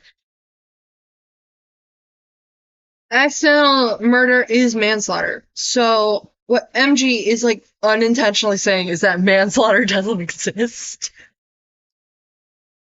Says that murder must be unjustifiable, meaning murder that is justifiable is also not a thing. To justify something means to show that it is right or reasonable. Murder cannot be right or reasonable. From what little I've seen, we'll watch about it later. They're making arguments defending proshipping. Yes, without the nuance behind the topic that is, if that makes sense. Yes, that is exactly what's happening. By definition. That's why homicide by itself isn't a crime, but murder is. Homicide can be accidental. Homicide can be justifiable. Murder cannot be. Homicide can be accidental. You know what homicide also means? Murder. Therefore, you are actively contradicting yourself, Mushroom Girl. This is why I said this isn't a thesis. By its very definition. Lolicon is illegal, so it must be morally wrong. It is morally, illegally wrong. Are we really going to argue that the legality of certain actions dictates the morality of them? Really? Is that really where we're going here? First of all, what laws are we talking about here? Obscenity. Child pornography laws. Yes. Murder in self-defense, anybody? Yeah. Murder in self-defense. Country has its own laws that differ from each other, and I am very sure that you could find somewhere in the world that does not have any kind of law against lolicon. Saying that legality equals morality. Child pornography laws dictate that visual child pornography in the United States is illegal. It makes no sense because laws from different places contradict each other. Oh, you mean US laws. Now I'm getting it. You're all chronically American. You're also American, bitch! What? These laws also apply to you! Like, if you're, like, from other places, yeah, it may apply differently. But a lot of people are going, hey, this is CP, are probably not American! And are citing their own laws. Like I said, this reads as a minor guessing. Mushroom Girl was 17 when they made this. They just turned 18. This video is from a year ago. They would have been 17. And Mushroom Girl does not understand nuances. Hello, Double. Welcome to chat. Please, someone spare me from these fictional children are cool argument, please.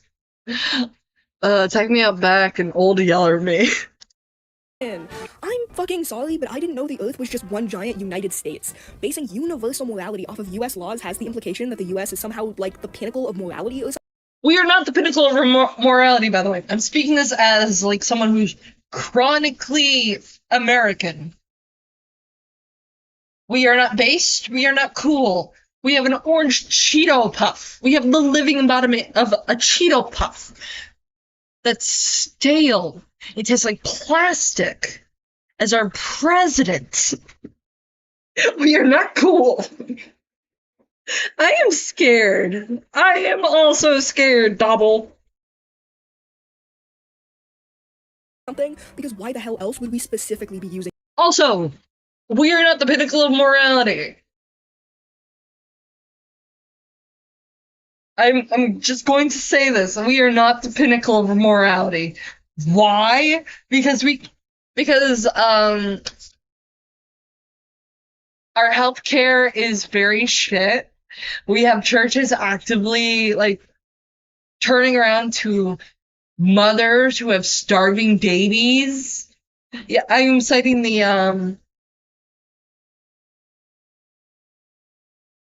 that one TikTok experiment that lady did where she called, like, churches, like 100 churches, and only like a couple said, hey, we can help you. Otherwise, they're like, I'm gonna eat drywall. It's a very good 100% would recommend. Don't eat drywall.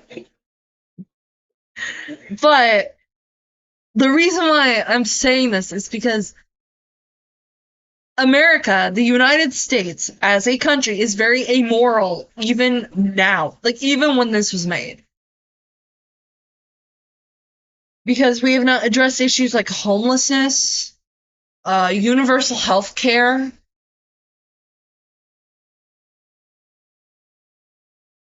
Hello? Drywall is peak. Hang on. I'm going to mute myself real quick.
My mom is home. And she's sad. She doesn't have strep. She has a virus. So, back to video. US laws. If it's that antis generally believe that the US is more moral than other countries, and that's why they find US laws in particular so important, buddy, have you taken a US history class? There are a lot of things that are immoral that are not illegal in the US, and there's a lot of things that used to be legal in the US that are very much not moral. Can we stop basing what are supposed to be universal moral ideals on one set of laws and one set of laws alone? It comes off as really xenophobic. By the way, the argument I'm making applies to any country, not just the US. If you're using fucking French laws, you still have the same issues as if you were using US laws or Canadian laws or like Japanese laws or Korean laws. There are so many different countries you could use the laws of, and it would still not work because legality does not equal morality no matter where you are in the world. What's FPE? I'm kind of scared. Oh, and I just want to mention this really quick because I don't know who that is. What that is, double. I don't want people to misconstrue my argument because once somebody did and it turned into a screaming match, and when I say a screaming match, I mean a one-sided screaming match, because that's always fun, and I don't like getting screamed at in calls. So, for future reference, when I say that something being illegal does not automatically mean it's immoral, that is not me saying that everything that is illegal is moral.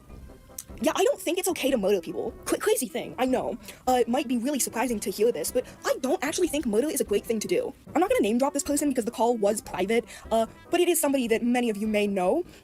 But yeah, I don't know how this specific person misconstrued my argument to be that, but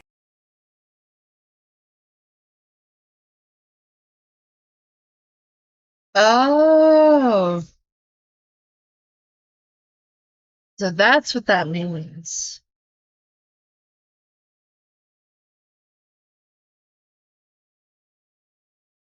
It was a fandom by a person named Kitty the Wise. Pretty silly. The Gunners made the people go away. I hope you have better comprehension skills today. I hope so. I hope they got better. Get well soon. Oh yeah, I have another thing I want to address from this specific counter-argument. Lolicon being illegal is debatable. No, it's illegal. It is very illegal, actually. It could be slept with child pornography. Like, depending on where you're at, you could be fundamental paper education. Wait, isn't it made by a minor? But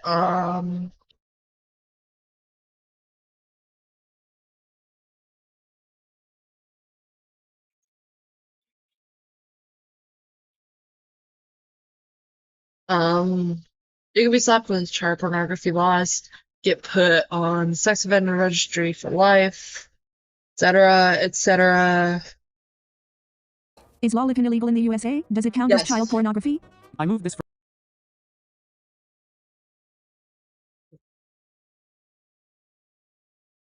Wait, it says, I moved this from child custody to criminal defense. And this is being said by a family law attorney.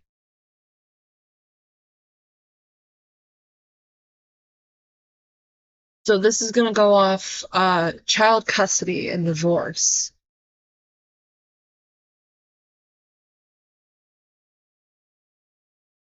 Child pornography is a crime, so it would go to criminal lawyer. So a criminal lawyer, not a family law attorney, should be talking about this. This is the equivalent of a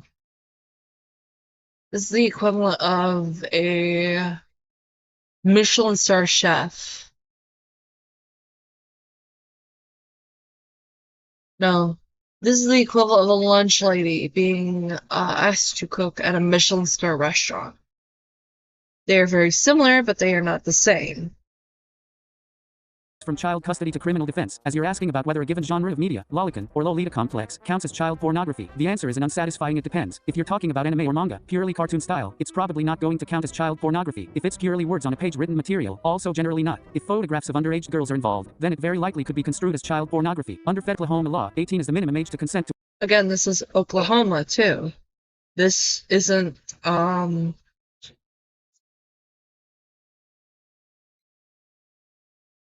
applicable to a lot of more federal laws, because Oklahoma is not the United States.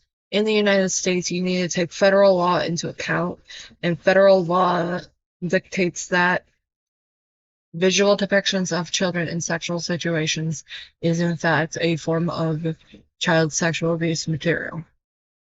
To explicit photography. All of that said, since this originated in child custody, if a person has a collection of such materials, think in terms of a collection of video or magazines, not a copy of Nabokov on the bookshelf, it can potentially have an adverse effect on a custody dispute, as it speaks to potentially dangerous or damaging conditions for the child in question.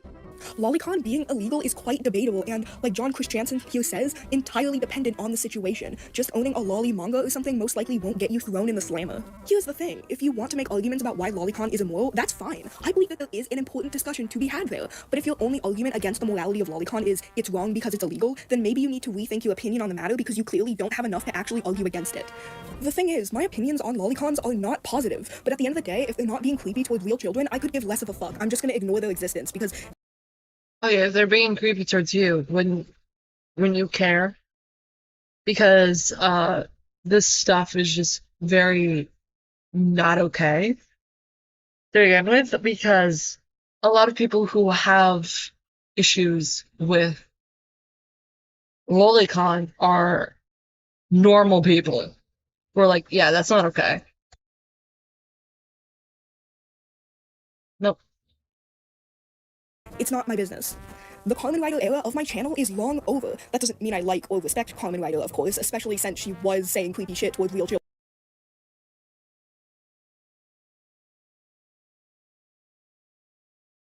Mushroom Girl, if I were an actual pedophile, oh wow.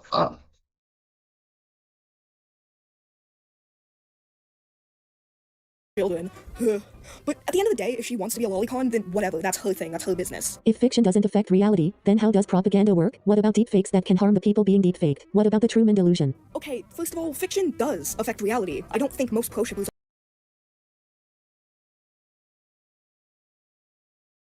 They were right on a bit though. If you dislike lolicon because it's illegal, it's just illegal, it's just weird.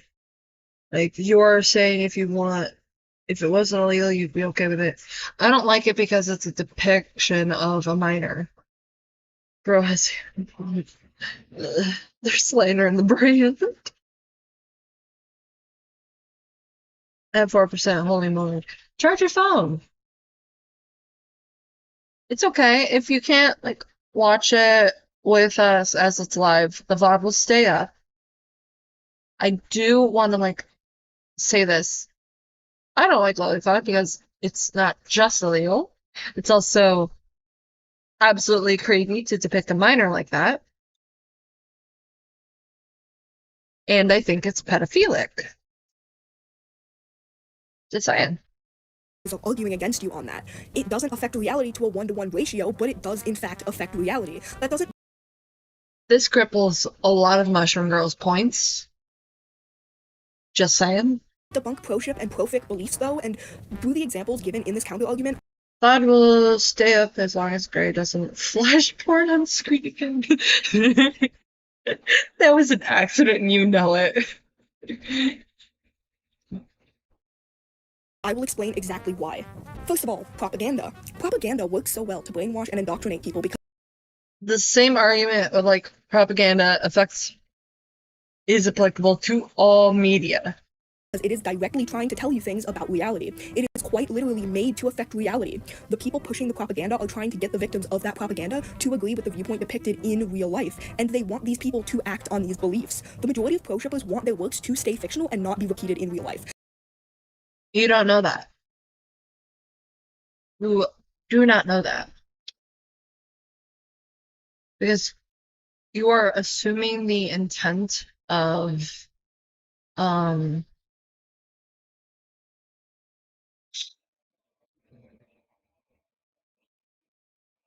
you're assuming the intent of your fellow creator with this.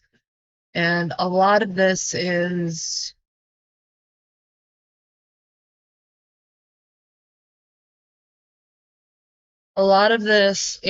just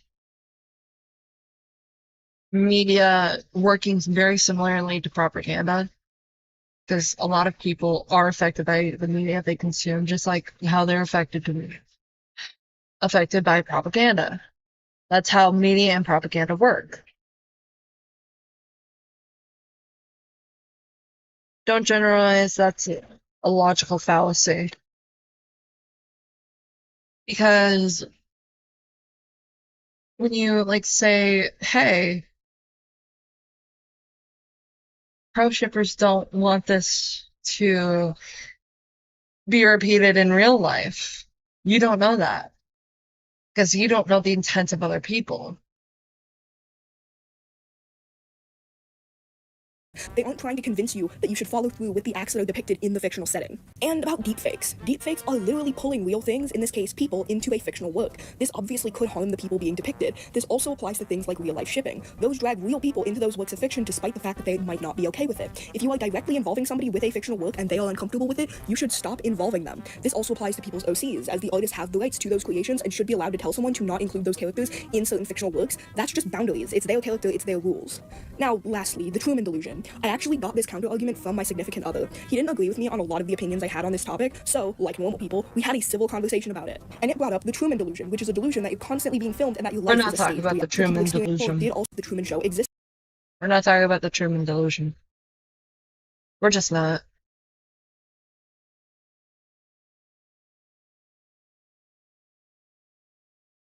Surely the Truman Show may have a correlation to delusions, would you? If the Truman Show should be censored because the Truman Show delusion is a mental illness where you genuinely believe you're like on a show or something.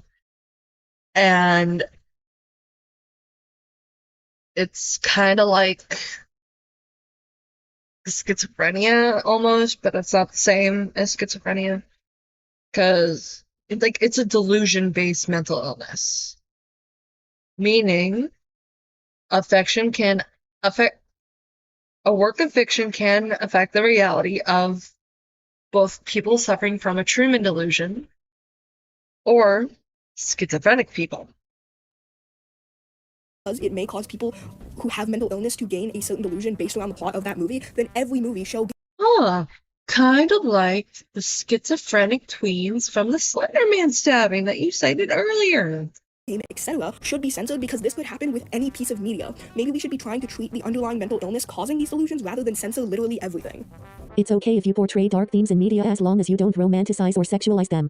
This argument often comes from a good place, and it seems sound and justified at a first glance. But I have a few issues with this argument, so many issues in fact, that I made a whole video on this specific argument. If you want my full opinion where I go into depth about the discussion of the morality of romanticization, watch that video, link in the description. For the lazy people though, do not worry, I will summarize. Romanticization isn't inherently harmful, at least in my personal opinion based on my interpretation of the definition. To romanticize something in a piece of media, be it visual art or written stories, you just need to make the dark or upsetting subjects depicted look better than they are in reality. That is essentially the only qualification. Almost all art does this to an extent, and it doesn't necessarily imply the promotion of these topics. If you draw gore in any style that isn't hyper-realistic, it's technically Okay, I think my spidey instincts are kicking in. I'm gonna put this up. romanticization, meaning the implication that art featuring romanticization is harmful by default because it's romanticization doesn't make a lick of sense. Sexualization of dark themes in a piece of media. I'm not disagreeing with the romanticization part of this.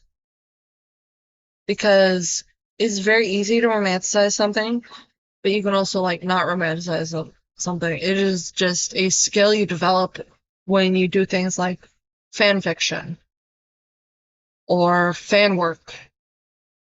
A lot of it is just purely depiction based. Is also not really inherently harmful. The sexualization of these themes could be done for a number of reasons. Someone's personal fetish. Now you gotta argue what you gotta say what your definition is if you're going to use it to argue.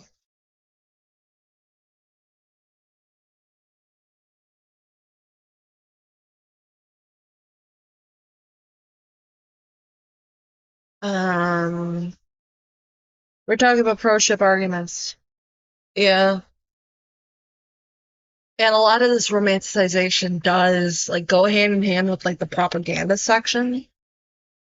Because in propaganda you romanticize a certain thing and make it look more okay to your target demographic. Let's say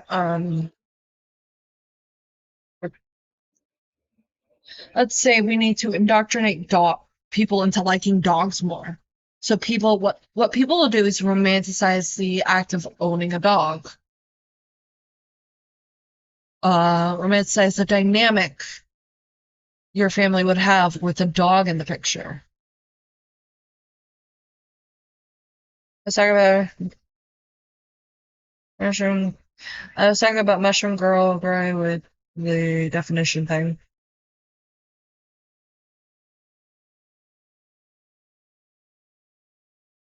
Okay.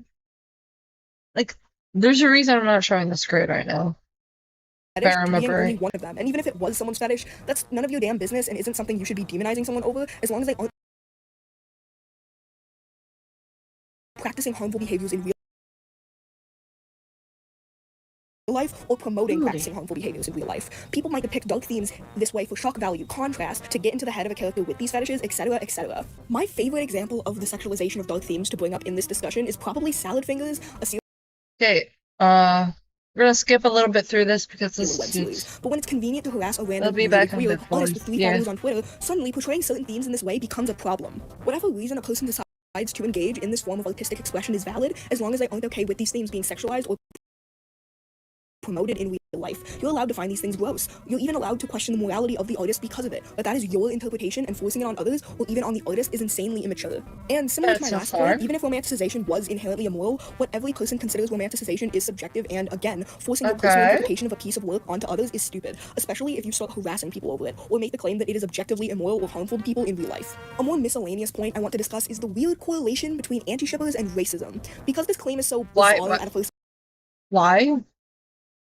Shippers are racist. This is mostly just me showing back an anti-Hispanics, but I do have an idea by anti-shippers as an age of consent was also 13. Boy love and yaoi not support the content. Oh my god. These people in the white show why they're... Keep Fudanshis out of your mouth, please. And Fudashis. Other men, but if they're attracted to point is their sexual preference, I would even go as far as to argue that that's kind of mysterious. What's the difference between a gay man who enjoys media she's primarily enjoyable are often you get a prize, or watch shows about other gay dudes, and if Japanese people in the media is inherently actually evil fetishizers of gay men for just having a simple interest in media made from a group who want nothing but the simple freedom of expression. And funnily enough, the group that often claims to be pure themselves as. Warning, and move on with your life. If you believe someone is creating fiction that is harmful, don't harass them over it or encourage people to harass them over it. Don't slander people as pedophiles because they ship things you don't like. And above all else, mind your business. Well, I hope everyone has had a great day. I don't agree with this. If you have a problem with this, of course you shouldn't be harassing people. You could be warning the people around you. Because a lot of what anti-ship behaviors are not okay. Because a lot of anti-shippers won't kind of like say it. They like go after people and all that. That's why we're going to cap off this video. One last thing.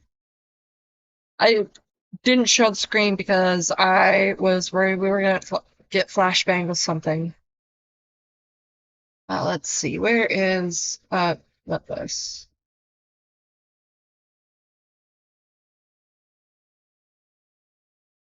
We're gonna go with this. This is from 4 years ago. Ugh, ads.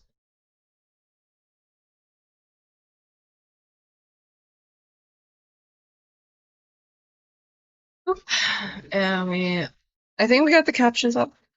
Mushroom Girl, holy crap, yeah. It's not a great video. It's also not a thesis. I'm going to be on that.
I'm sorry about that. My mom needed help with something. I wonder if they use it. I use VTube Mini.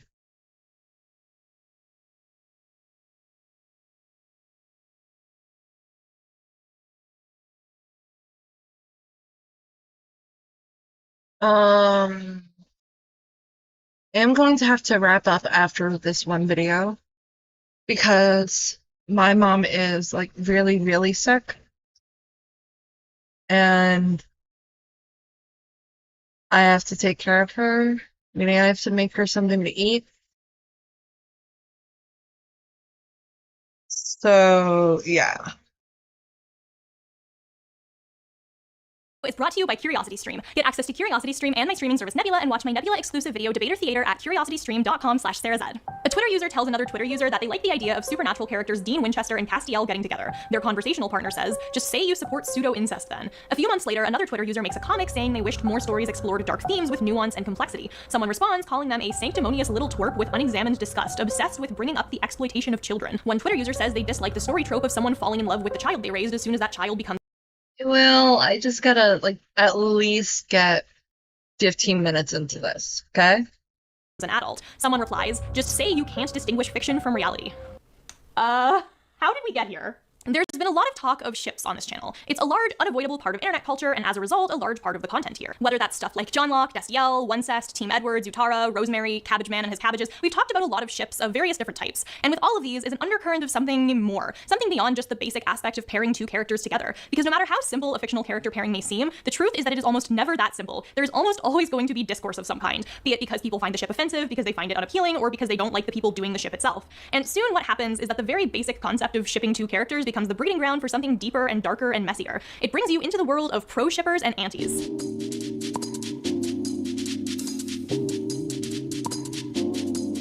So what are pro shippers and antis? That's somehow both a very simple and very complex question. There isn't one universally agreed upon definition of either term, and this is especially problematic when it comes to anti. It's a very weird term because, like, linguistically speaking, it's a prefix, like anti what? The reason behind that is that anti is often a generalized term in a bunch of fandoms that serves generally the same linguistic purpose as the word hater would. So for example, if you're a fan of a specific K-pop group, like say Luna, bloggers who really hate that group and post negative things about them could be called Luna antis. I remember the first time I encountered the term anti was in reference to the serial killer fandom on Tumblr, which is a story for another time, but is exactly what it sounds like. People who made posts opposing this fandom's existence got called antis. What that means is that anti can be taken to mean a person who opposes pretty much anything, be it good, bad, or neutral, making it a very confusing term in online spaces. With regards to shipping spaces specifically, the labels pro shipper and anti tend to represent a broad nexus of fandom culture war positions. The least contested definition I can possibly think of for these terms is that a pro shipper is someone who generally supports the creation and consumption of quote-unquote problematic shipping content pairing fictional characters together, while an anti is someone who generally opposes this. What is and isn't considered problematic is, of course, not something universally agreed upon, and so the term can therefore mean anything from enemies to lovers fanfiction to, like, people pairing Sans Undertale with Frisk Undertale who's like 8. It's a broad spectrum. But again, the vagueness of terms like anti still makes them pretty hard to define. Like, what does it actually mean to support these pairings? Does it mean you ship them yourself? Does it mean you like them? Does it mean you actively dislike them but simply don't oppose them? Or does it mean that you actively dislike them and believe they're morally wrong but keep your opinion to yourself and won't harass someone else for liking them? For that matter, what does it even mean to ship two characters? Some people use the term to essentially mean thinking that a romantic relationship between two characters is a good thing, whereas other people might use the term to just mean that they want to see the relationship on screen. And you know, sometimes we want to see things on screen that aren't good or healthy for the characters involved. I know I should have been pausing more, but this is very educational. So what we're going to do, I can't link it to here. Start it. Hang on.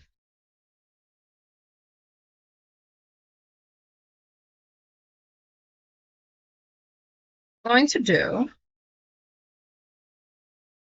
is we're gonna do part 2 tomorrow. Here is this. Here is the link for anyone interested in looking at that.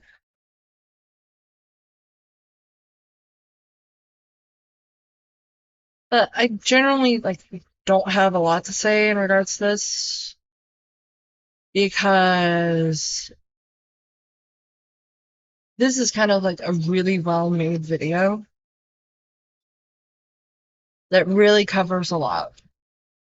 I don't go to a horror movie to see good and happy things happen to the characters. I go to a horror movie knowing and wanting to see things happen to the characters that are bad. But if you're a person who takes I ship this to mean I think this is a good couple rather than I want to see this happen in the story, well, you can see where people's wires might get crossed. Individual people might have their own answers to all of these gray areas, but the lack of a formalized group consensus means that two people might have the exact same beliefs on the subject but merely label themselves differently as a matter of semantics and thus hate each other. And take me, for example. I don't personally ship Rey Star Wars and Kylo Star Wars with each other. I don't like Kylo and I don't like the ship. I've made fun of fictional character Kylo Ren on the internet a few times, although I don't think I've made fun of the ship specifically. At the same time, I don't particularly care if anyone else ships it. I don't seek out content for it, and if someone else likes it, that doesn't really matter to me. I don't like it, but it's fine if someone else does. It's whatever. Does that make me a pro shipper for Reylo or an anti Reylo? I literally don't. I gotta sleep. It's like 5 a.m. anyway.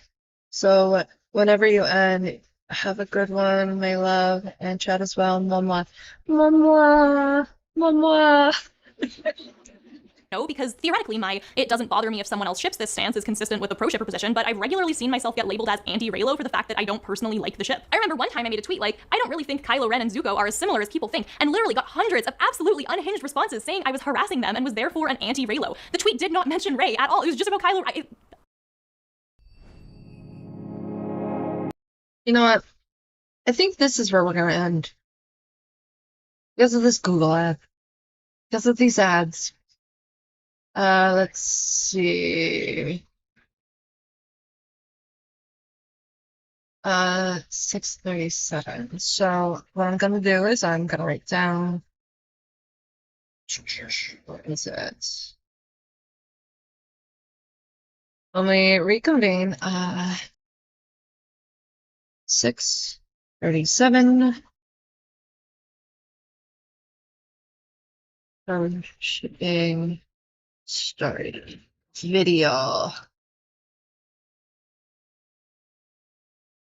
What we're gonna do is we're gonna end on that. Let's see, can I end stream?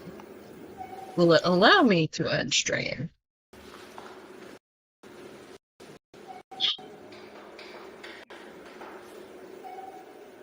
Come on. There we go. I will see you all tomorrow. Bye-bye.